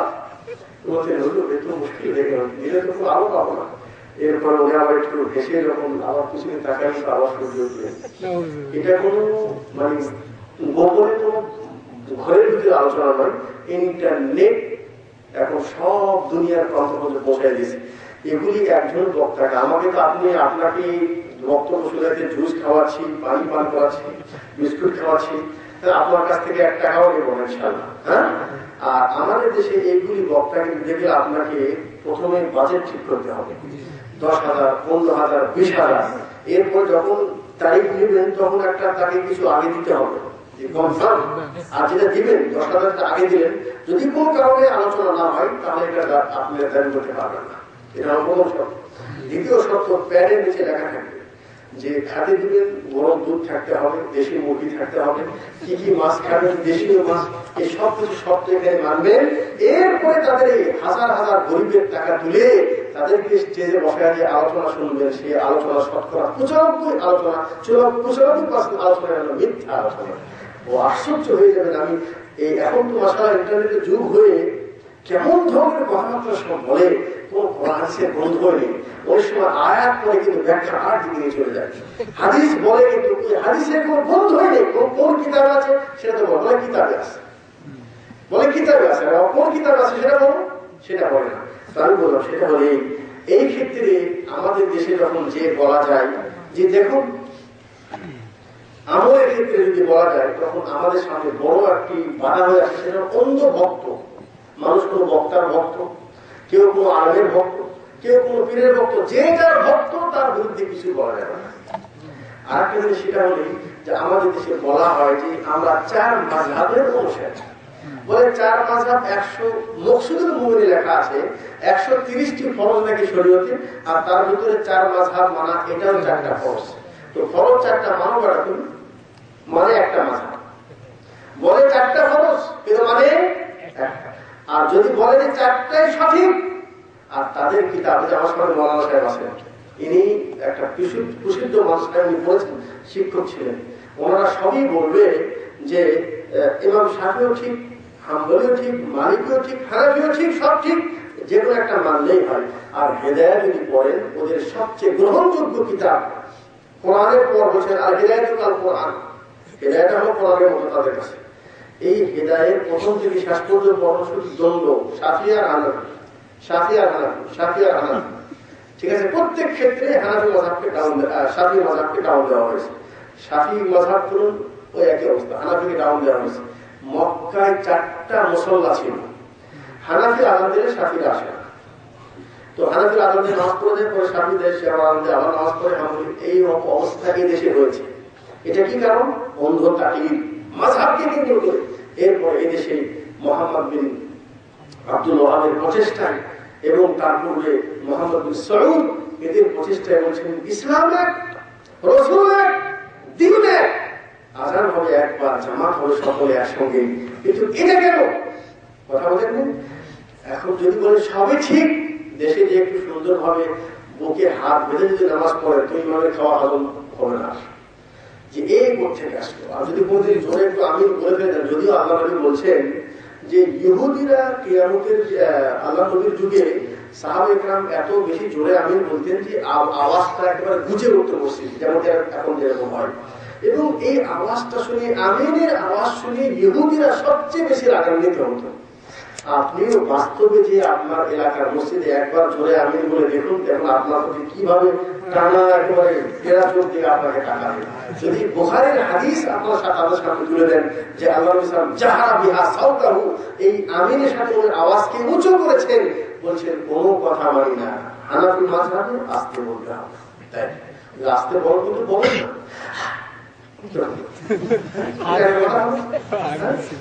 না ইমাম বলেন না মুক্তাদি। একটা উদাহরণ দিলাম, এরকম এক একটা ক্ষেত্রে এমনকি তাদের প্রতিষ্ঠানে গিয়ে যদি আপনি সুন্নত মোতাবেক নামাজ পড়তে চান, আল্লাহ রাসূল রুকুতে যেতেন, রকুল এদেন করতেন, রুকু থেকে উঠতেন, রকুল এদেন করতেন, সেটা যদি যে সেখানে আমল করতে চান, মুখে বলবে শাফিও ঠিক, আরে শাফি রকুল এদেন করেন, ইমাম শাফি রকুল এদেন করেন, হাম্বলি মাযহাবে রকুল এদেন করেন, আমিনেরা জোরে বলেন। তুমি যদি বলো এটাও ঠিক সেটাও ঠিক, তো তুমি তাকে বাধ্য করছো কেন? এটা মানার জন্য। কিন্তু আমরা করি ওই শাফির জন্য, আমরা বলি আবু হানিফা রাহমাতুল্লাহ তিনি আমাদের কাছে সম্মানিত আলেম, ইমাম শাফি রাহিমাহুল্লাহ তিনিও সম্মানিত আলেম, আহমদ বিন হাম্বল, ইমাম মালিক রাহিমাহুল্লাহ, শুধু 4 জন নয়, আরো যত দিনের আলেম আছেন সম্মানিত আলেম, সবাই আমাদের কাছে শ্রদ্ধার পাত্র। সবাইকে মানব তবে তখন যদি তার কথাটি হাদিসের সঙ্গে মিলে। ঠিক আছে, আমি হানাফি, ঠিক আছে, সমস্যা নেই, কিন্তু আমার ফতুয়া যদি তার আমলের সাথে যদি মিলে যায়, হাদিসের সাথে মিলে যায়, আমি নিয়ে নেব। ইমাম শাফি রাহমাতুল্লাহ আলাইহি ওনার দলিলটা বেশি গ্রহণযোগ্য, ঠিক আছে, আমি হানাফির পরেও আমি তার কথা নিতে পারবো, সমস্যা নেই। আমি মানবো কাকে? কোরআন এবং ব্যক্তি নয়। তাহলে সঠিক জিনিস মানার ক্ষেত্রে শত দলিল যদি তাদের সামনে দেন, তাহলে সেই দলিলের সামনে তারা বলবে মাযহাব আমাদের অনুমতি দেয়। এটাও একটি বড় বাধা। এরপরে আরো যেগুলি বাধা আছে সেগুলি নিজের নফসের খায়েশাত, দল, আরো একাধিক জিনিস আছে। তো আমি মনে করি যে এতটুকু যা কিছু আমরা শুনলাম যে হক এবং সেটা মানতে যে বাধাগুলি আছে, এই বাধাগুলি যদি আমাদের সামনে বাধা হয়ে দাঁড়ায় এবং সেই কারণে যদি আমরা হক জিনিস গ্রহণ না করি, তাহলে আমি হক থেকে দূরে সরে যাব, সঠিক জিনিস আমি গ্রহণ করতে পারবো না। আমি আল্লাহর কাছে দোয়া করি, আয় আল্লাহ, আজকে দীর্ঘ এই রাতের এই গভীর রাত পর্যন্ত আজ এই মুসলিম ভাইরা হক জিনিস, সঠিক জিনিস জানার জন্য যে সুন্দরভাবে সুশৃঙ্খল ভাবে বসে আছে, আল্লাহ তুমি আমাদের সকলকে সিরাতে মুস্তাকিমের পথে পরিচালিত করো। আল্লাহ আমাদের সকলকে আল্লাহ সঠিক জিনিস জানা এবং তার উপর আমল করার তৌফিক দান করো।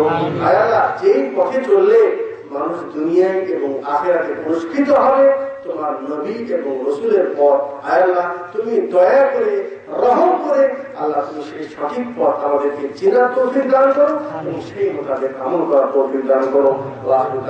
আলহামদুলিল্লাহ রাব্বিল আলামিন। কিছু প্রশ্ন আসছে মনে হয়, খুবই সংক্ষিপ্ত ভাবে উত্তর দিব, যদি আপনারা আগ্রহ করে বসেন একটু। টিভিতে, মোবাইলে, ইন্টারনেটে অশ্লীল গান, কাপড়বিহীন উলঙ্গ ছবি আনন্দের সহিত বন্ধুদের নিয়ে দেখে থাকি। এখন আমার প্রশ্ন হলো, এই উলঙ্গ ছবি ও অশ্লীল গান শরীয়তে কতটুকু যায়? নাউজুবিল্লাহ। শোনেন, টিভিতে হোক, মোবাইলে হোক, প্রকাশ্যে হোক, অপ্রকাশ্যে হোক, কোন নারীর দিকে তাকানো হারাম। আর সে নারী যদি উলঙ্গ হয়, তাহলে একটা জিনিস মনে রাখবে, সেটা হলেই যে কিছু গুনাহ এমন আছে, সেই গুনাহটি যদি আপনি একা করেন, একাই পাপ হবে। নামাজ পড়েন না, এর পাপ আপনার একাই। কিন্তু টিভি কিনে যদি, মোবাইল কিনে, আপনার মাধ্যমে যদি এই উলঙ্গ ছবি যদি আপনার মোবাইল থেকে 10 জন দেখে, তাহলে প্রত্যেককে যদি 1 লাখ করে গুনাহ হয়, তাহলে আপনার হবে 10 লাখ। ঠিক আছে?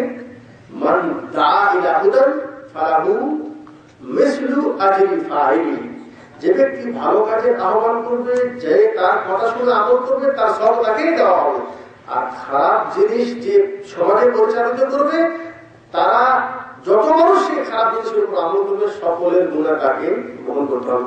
তাহলে একটি ভালো কথা মনে আসলো, সেটা হলো এই, বলছেন হুজুর, এই আমাদের দেশে যারা মিলাদ করে বা যারা বিদাত করে, এই সব হুজুররা যখন মারা যায়, তখন তাদের দোয়া, তাদের তওবা কবুল হবে না। তখন আমি বললাম, দেখেন আল্লাহ নবী প্রত্যেক খুতবায় বলতেন ওয়াশাররুল উমুরি মুহদাসাতুহা। যেটা আমি বলেছি প্রথম খুতবাগুলোতে, এই শব্দটা আমি করেছি, ওয়াশাররুল উমুরি মুহদাসাতুহা। পৃথিবীর সবচেয়ে নিকৃষ্ট গুনাহ হলো দিনের ভিতরে বাড়তি কাজ করা। এটা কেন বলা হয়েছে? চুরি যে করে সে গুনাহ মনে করে চুরি করে, নাকি? যে জিনা করে সে মনে করে অন্যায় করছে, সে একদিন হয়তো মন নরম হয়ে আল্লাহর কাছে তওবা করতে পারে। 99-100 জন মানুষকে হত্যা করে আল্লাহর কাছে দোয়া করেছে, তওবা করেছে, আল্লাহ মাফ করে দিয়েছে। যারা মিলাদ করে তাকে অন্যায় মনে করে, তো তওবা করবে না, বলেন না? এই জন্য যারা শিরক করে, যারা বিদআত করে এবং সেটাকে দিনের অংশ বলে মনে করে, আল্লাহ পাক তাদেরকে তওবা করার সুযোগ দিবে বলে মনে হয় না। কারণ তারা অন্যায় মনেই করে না, তাহলে সেখানে তওবা করবে কি জন্য? তো আমি বলছি সেটা হলে যে তারা নিজে করে এবং তাদের দেখা যত মানুষ করবে, সকলের গুনাহ তাদের উপর চলে আসবে। ঠিক এমনই টিভি হোক বা এই ধরনের অশ্লীল ফিল্ম যারা দেখছেন, হারাম কাজ করতেছেন, মেহরবানি করে আপনার গুনাহ আপনি বহন করবেন, আপনার যতজনকে দেখাচ্ছেন সকলের গুনাহ আপনাকে বহন করতে হবে। আর একটা সেটা হলে অনেকে মোবাইলে গান দেন, আর সেই গানটা নামাজের বেজে ওঠে, আল্লাহ আকবার, কেউ সেজদায় হোক আল্লাহ মাগফিরলি বলছেন, সেজদায় আল্লাহর কাছে দোয়া করে আল্লাহকে মাফ করে দাও, আর তার এই দোয়াতে আপনার মোবাইলটা কানেকশন কেটে দিল, কত বড় অন্যায়। এটা একটু শেয়ার করে দিবেন। ইমানের উপর প্রভাব ফেলে? হ্যাঁ, অবশ্যই। গুনাহ বড় বড় গুনাহ করে যদি আল্লাহ বলছেন কোন ব্যক্তি যখন কোন গুনাহ করে তখন অন্তরে কালো দাগ পড়ে যায়, আর গুনার পর যদি কেউ তওবা না করে তাহলে সেই দাগ থেকে গেল, আরেকটা গুনাহ করলো আরেকটা দাগ পড়ে, দাগ পড়তে পড়তে বারবার আলা কুলুবিহিম মা কানু ইয়াকসিবুন, অন্তর কালো হয়ে যায়। আর আল্লাহ বলছেন যত বড় গুনাহ করো না কেন, বলছেন আতা ইবনু আদম, আদম সন্তান যদি জমিন থেকে আসমান ধরে আমার কাছে গুনাহ নিয়ে আসে আর আমাকে বলে আল্লাহ তুমি মাফ করে দাও, আর সে যদি কোনো শিরকি কাজ না করে আমি তার কাছে জমিন থেকে আসমান ধরে দোয়া নিয়ে নেবো। সুবহানাল্লাহ। গুনাহ যতই বড় হোক তওবা করলে তওবার আগে সব গুনাহ আল্লাহ মাফ করে দেবে। কিন্তু তওবা কখন হবে? যে কাজের তওবা করেছেন সেই কাজটাকে ছেড়ে দিতে হবে, আগামীতে না করার প্রতিজ্ঞা করতে হবে, আল্লাহর কাছে কাকুতি মিনতিতে আল্লাহর কাছে দোয়া করতে হবে, তাহলে আল্লাহ কবুল করতে হবে। তো এগুলি কাছ থেকে দূরে থাকবেন। বৈশাখী মেলা, ভান্ডারি মেলা, হিন্দুদের মেলায় যাওয়া, শরীয়তে শাস্তি কি, বাণিজ্য মেলায় যাওয়া কতটা শরীয়ত? আল্লাহ বলছেন সবচেয়ে উত্তম জায়গা মসজিদ, আর সবচেয়ে নিকৃষ্ট জায়গা হলো বাজার। আর বিশেষ করে মেলা যেটা, এটা হলো সম্পূর্ণ হিন্দুওয়ালা কথা। হিন্দুদের কাছ থেকে মেলা শব্দটা এসছে, এবং যা কিছু মেলা সেটা বৈশাখী মেলা, আল্লাহু আকবার, নববর্ষকে কেন্দ্র করে, এই বৈশাখীকে কেন্দ্র করে মুসলমান জাতি হয়ে আমাদের বাংলাদেশে আসলে যতগুলি এই আমাদের প্রথা আছে সমাজে, সবকিছু হিন্দুদের কাছ থেকে নেওয়া। সেটা জন্মসূত্রে হোক, জন্মের দিবস উপলক্ষে করা হোক, মৃত্যুর দিবস উপলক্ষে করা হোক, বিবাহের দিবস উপলক্ষে করা হোক, আর এই যারা বৈশাখী যা কিছু করে ভান্ডারি মেলায়, সম্পূর্ণ হিন্দুদের মেলা যাওয়া হারাম। তাদের মেলায় যাওয়ার অর্থ হলে আপনি তার দিনকে সহযোগিতা করছেন। এগুলি গেলে মুসলমান কাবিরা গুনাহ করবে, এবং এই গুনাহ থেকে তওবা না করলে তাকে জাহান্নামে যেতে হবে। আল্লাহ ইচ্ছা করলে মাফ করতেও পারে, না পারে। কবরে ফুল দেওয়া মৃত ব্যক্তির জন্য কতটা মঙ্গল হয়ে আসবে। কবরে ফুল দেওয়া শিরকি কাজ, তাকে সম্মান করা, সে যেই দিক না কেন, আমি যে দিলেও সেটা ঠিক না, কোনো কৈফিয়ত চলবে না, কোনো এখানে হিকমত চলবে না, ঠিক আছে? সেখানে কবরে ফুল দেওয়ার কোনো শিরক, কবরকে সম্মান করা, কবরের মাধ্যমে শিরিক এসছে। আর এই শিরিকের কারণে আজকে এগুলি মাজারে, এগুলি বড় বড় লিডারদের কাছে যে কবরে যে ফুল দেওয়া হচ্ছে, সম্পূর্ণ শিরকি কাজ এবং কাবীরা গুনাহ। এগুলি থেকে তওবা করতে হবে, তওবা না করলে আল্লাহ পাক মাফ করবেন না।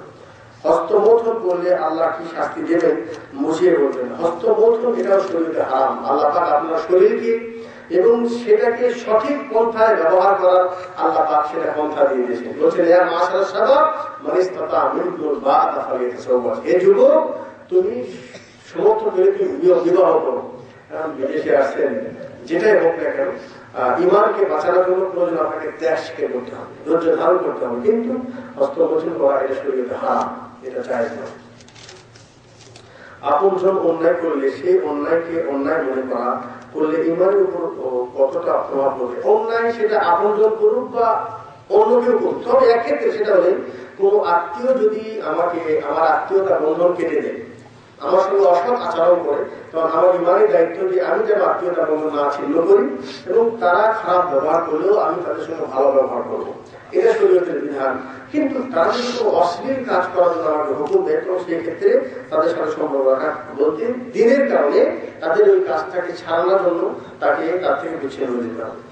বর্তমানে আমাদের আশেপাশে আগুনিত ইসলাম বিরোধী ধর্মকাণ্ড হয়ে থাকে, যা কিনা অনেক ক্ষেত্রে জাহেলিয়াত যুগে ছড়িয়ে গিয়েছে। এখন আমার প্রশ্ন হলে বর্তমান যুগকে জাহেলিয়াতের যুগ বলা যাবে কিনা? আর কিনা আল্লাহ বলছেন লা তাসুবুদ্দাহা, যুগকে গালি দিও না, কারণ যুগটা হলো আমি নিয়ন্ত্রণ করি, যুগকে গালি দেওয়া যাবে না। আপনি বলবেন যে মানুষ যেটা করছে এটা অন্যায় কাজ, ঠিক আছে, এটা বলতে পারবেন। নারী নীতি, মাশাআল্লাহ, এটা একটা ভালো প্রশ্ন আছে। নারী নীতি কি? নারী নীতি বাস্তবায়ন হলে ইসলামের ক্ষতি কি? নারী নীতি বলতে হলে এই যে পুরুষ এবং নারীকে আল্লাহ সমান অধিকার দেয়। কথা বুঝে পারছেন? বলছেন আবু হানিফা রাহমাতুল্লাহি আলাইহির কাছে আমাদের দেশে একজন নারী আছে, সেটাকে তাসলিমা নাসরিন, সেও এই দাবি করেছিল। তার কি দাবি জানেন? তার দাবি হলো এই যে পুরুষ শরীয়ত অন্যায় করেছে নারীর উপর। কিভাবে? বলছেন পুরুষ 4টা বিবাহ করতে পারবে, নারী কেন 4টা স্বামী দিতে পারবে না? এটা নারী নীতি। এ বিষয়ে পত্রিকায় লেখা আসছে যে নারী নীতির এই স্বপ্ন আসছে হলো ইউরোপ কান্ট্রি থেকে, এবং যারা এই স্বপ্ন বাস্তবায়ন করেছে তারা আজকে সমাজে পেরেছেন। তাদের বিবাহে দেওয়ার পূর্বে বিবাহ হয়ে যাচ্ছে। একজন নারীর 1টা স্বামী নয়, একাধিক স্বামী মেলামেশা করছে, নারী নারীর সঙ্গে অপব্যবহার করছে, পুরুষ পুরুষের সঙ্গে বিবাহ করছে, এই সব কিছু সমাজে এই নারী নীতির পরিণতি এটা। ঠিক আছে, তো বলা হয়েছে যে পুরুষ 4টা বিবাহ করবে, নারী পারবে না কেন? তো তাসলিমা রাসূলকে কেমনি বোঝানো যাবে যে তুমি যদি 4টা পুরুষের সামনে যাও আর তোমার পেটে যে সন্তান আসবে, তুমি কার সন্তান বলবে?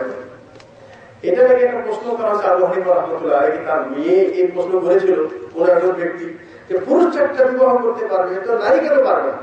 তো আবু হানিফা রাহমাতুল্লাহ তিনি নাকি বলেছিলেন যে তুমি 4টা ছাগল থেকে দুধ দহন করো এবং একটা পেয়ালায় দুধ তুমি একত্রিত করো, এরপরে তুমি 4 ছাগলের দুধটা আলাদা করে দিতে সম্ভব না। কিন্তু 4টা পুরুষ যদি হয়, নারী যদি হয়, পুরুষ যদি একটা হয়, তাহলে ছেলে কার হবে? পুরুষের।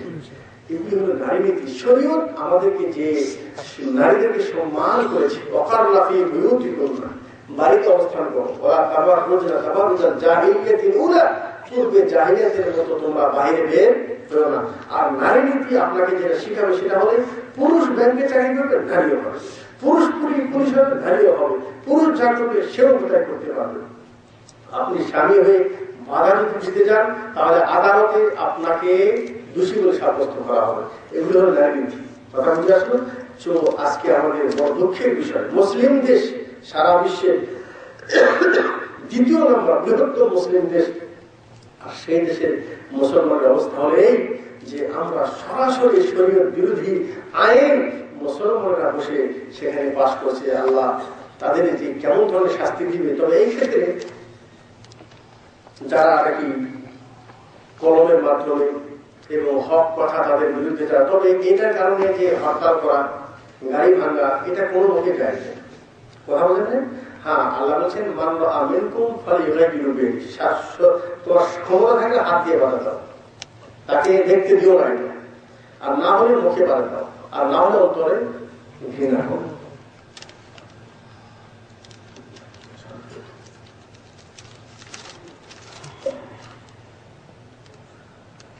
ভোট দেওয়া শরীয়তে কতটা জায়েজ একটু বুঝিয়ে বলবেন। আসলে ভোটের যেটা নিয়ম, গণতন্ত্র যেটা, অর্থাৎ প্রত্যেক নারী পুরুষ মুচি আর সবাই সমান, শরীয়তে এটাকে বলে। শরীয়তের বিধান সেটা হলে যাদেরকে আল্লাহ পাক জ্ঞান দিয়েছেন, কোরআন হাদিসের জ্ঞান আছে, বিশেষ ব্যক্তি সমাজে, তাদেরকে প্রথমে চয়ন করে তাদেরকে বলা হবে যে আপনারা ভোটের মাধ্যমে একজন যোগ্য ব্যক্তিকে আপনারা নির্ধারণ করেন।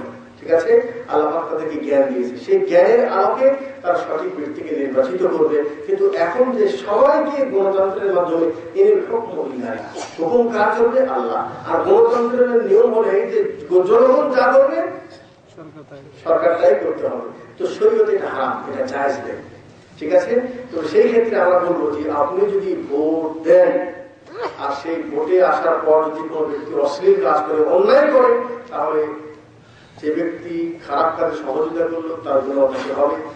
বেশি ইমানদারির দাবি হলে ইমানকে বাঁচিয়ে চলতে যদি আপনার উপর বিপদ আসে, আল্লাহ বলছেন তুমি যদি ছাগলে গিয়ে পাহাড়ে গিয়ে ছাগল চড়িয়ে খাও, তারপরে ইমানকে বাঁচাও। এগুলো ফিতনা থেকে বেঁচে থাকা ভালো। মৃত্যুর পর কবরে আযাব কম হবে, আল্লাহর কাছে অধিক প্রিয় একজন কোন বিষয়ে ইবাদত রয়েছে কি? আমার অনেকে বিদেশ থেকে সামান্য ঝগড়ার কারণে স্ত্রীকে খুব সহজে ভাবে তালাক দেয় ফেলি, আমার কয়েক 1 মাস পরে ঝগড়া হলেই সেই সহজ একটা আবারও বলে ফেলি। আচ্ছা সরি, এটা ঠিক আছে। তালাক এমন একটি জিনিস যে এই শব্দ ব্যবহার করলে একবার যখন বলবেন, 1 বৈঠকে 5 বার বললে 1 তালাক হয়ে যাবে। ঠিক আছে, 3 মাসের মধ্যে যদি তাকে আবার ফিরে নেন তাহলে নতুন বিবাহের দরকার নেই, নিতে পারবেন। শরীয়তের বিধান 1 বৈঠকে একাধিক তালাক দিলে 1 বলে গণ্য হয়। তবে এটাকে এত সহজভাবে ব্যবহার করেন না, রাগটাকে কন্ট্রোল করুন। আর 3 মাসের মধ্যে যদি আপনি সেটাকে না নেন তাহলে নতুন করে বিবাহের মাধ্যমে নিতে পারবেন। 1 বার তালাক দেন, আর তালাক মাররাতান, তালাক 2 বারের পর আপনাকে ইখতিয়ার, তাকে সঠিকভাবে গ্রহণ করো অথবা তাকে সুন্দরভাবে তাকে বিদায় করে দাও। তবে 3য় বার যদি তালাক দিয়ে দেন তাহলে সেই তালাকের পর আর আপনাকে বিবাহ করেও নেওয়ার কোনো উপায় থাকবে না, যতক্ষণ পর্যন্ত সেই স্ত্রী ইচ্ছা করে আরেকটি পুরুষের সঙ্গে বিবাহ করবে এবং সেই পুরুষ যদি ইচ্ছা করে, তবে ভাড়া দিয়ে হুজুরের কাছে না। একে তো বলেছে দুটা জিনিস, এক তালাকে 3 তালাক দিলে 3 তালাক হয়ে যায়। আরে বাবা, আল্লাহ পাক মানুষকে বলেছে তালাক মাররাতান, 2 বার পর্যন্ত তালাক দিলে আল্লাহ রাসূলের যুগে এক বছরকে একাধিকবার তালাক দিলে এক বলেই গণ্য হতো। মানুষ রাগে এসে দিতে পারে না, শরীয়ত তাকে সুযোগ দিয়েছে। একবার রাগ করেছো, ঠিক আছে, 3 মাস পর্যন্ত তুমি চিন্তা করে দেখো তাকে নেবে কিনা। যে 3 মাসের মধ্যে ঘুরে নাও, এক তালাক হয়ে থাকলো, নতুন বিবাহের দরকার নেই, আর বাকি আরেকটা চান্স আছে, খেয়াল করো, 2টা চান্স। আর যদি 3 মাস পার হয়ে গেছে আবার নিতে চাও, সমস্যা নেই, বিবাহের মাধ্যমে নাও, আবার তাকে বিবাহ করো, দেন মহর দাও, তাকে নিয়ে নাও, ঠিক আছে। একবার 2বার মতো আমাকে ইসলাম সুযোগ দিয়েছে, 3য়বার যেন না হয়। এখন আমি কোথাও দিলাম একবার 3 তালাক দিয়েছেন, ঠিক আছে, খালাস আপনার বিবাহ বাতিল হয়ে গেছে, তালাক হয়ে গেছে। তাহলে হুজুর উপায় কি? এত টাকা বাড়ায়, সব টাকা ব্যাংকে, স্ত্রীর কাছে সব টাকা আছে, আমার ছেলে মেয়ে আছে, বিপদে পড়ে যাবো, ঠিক আচ্ছা সমস্যা আছে না, কাজ করেন, একটা উপায় আছে। আপনি তো বাড়িতে রাখাল বাচ্চা কেউ থাকলে তার সাথে আপনার স্ত্রীকে বিবাহ করে দেবেন, তাকে বলেন যে একদিন পর তুমি তারা দিয়ে দিও।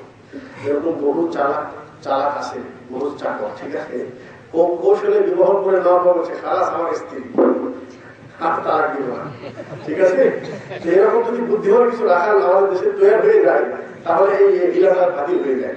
তো হিলা যে করে তার উপর আল্লাহ লানত করেছে, যে করায় তার উপর লানত। এটা একটা চুক্তি বিবাহ, হারাম, অসম্ভব, এটা ঠিক না। তবে যারা প্রবাসী থেকেই এইভাবে তালাক দিচ্ছেন, এটা ঠিক নয়। আল্লাহ বলছেন, দেখো তোমার স্ত্রী হুন্না লিবাসুল্লাকুম ওয়া আনতুম লিবাসুল্লাহুন্না, তুমি তার জন্য পোশাক, সেও তার জন্য পোশাক। তুমি তার কাছে কিছু খারাপ জিনিস পেলেও তার বহু ভালো গুণ আছে, সেই গুণটাকে স্মরণ করে দেখো। এই জন্য আর মানুষে কি বললো, আরেকটা জিনিস সেটা হবে যে সব তো ভুল আমাদের, আমরা শুধু সুন্দরী দেখে বিয়ে করেছি, দিন দেখি নেই, তো হবে শুধু সুন্দরী দেখেছেন, দিন দেখে নেই। সুন্দরী স্ত্রী বাড়িতে রেখে আসছেন, এখন সে চাচাতো ভাইয়ের সাথে মামাতো ভাইয়ের সঙ্গে বাজারে বেপরদায় ঘুরে, ফেতনা তো আমি নিজে হাতে তৈরি করেছি।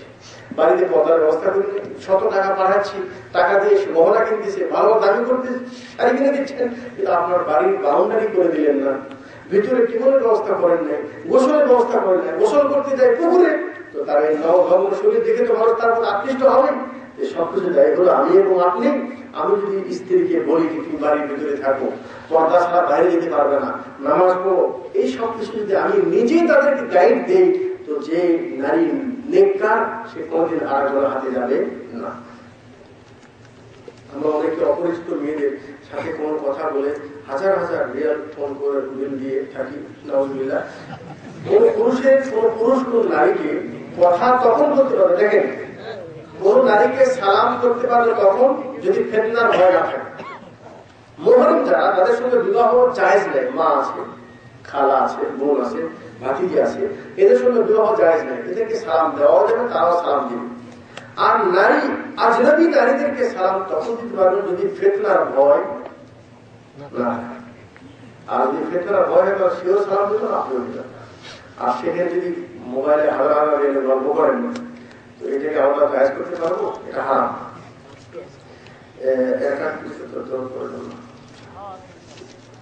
এখন আমার প্রশ্ন হলো, ফোন করে অশ্লীল কথা বলে আদৌ একাকৃত দূর করা ও শান্তি পাওয়া সম্ভব?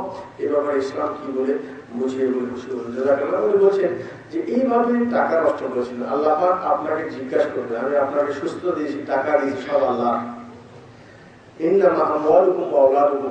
তোমার সন্তান তোমার ফিতনা হবে, তোমার মাল তোমার ফিতনা হবে, যে সেই মালটা আল্লাহ বলছেন কোথা থেকে কামাই করেছিস, কোথায় খরচ করেছিস, এই পয়সাগুলি আমার না, আমার সন্তানের আমানত, পিতা মাতার আমানত। এটা বিড়িকে, এটাই অশ্লীল কাজে টেলিফোন করে এটাকে নষ্ট করলে আল্লাহর সামনে আমি দায়ী হব, এবং এই সন্তানরা কিয়ামতের দিন আমার গরিবান না। আমাদের পেটের জন্য বিদেশে গেছেন আর টাকা দিয়ে আপনি আরো বছর কথা বলছেন, এটা অন্যায় কাজ ভাই। আমরা মুসলমান, আলহামদুলিল্লাহ, আমাদের দিন হলো ইসলাম, এত সুন্দর দিন আল্লাহ দিয়েছেন, এই দিন থেকে আমাদের দূরে যাওয়া ঠিক না, এবং এগুলির কাছ থেকে আমাদের সকলকে আল্লাহ হেফাজত করুন, এই দোয়া করি। আল্লাহ সবাইকে। আর কারো কোনো কথা আছে?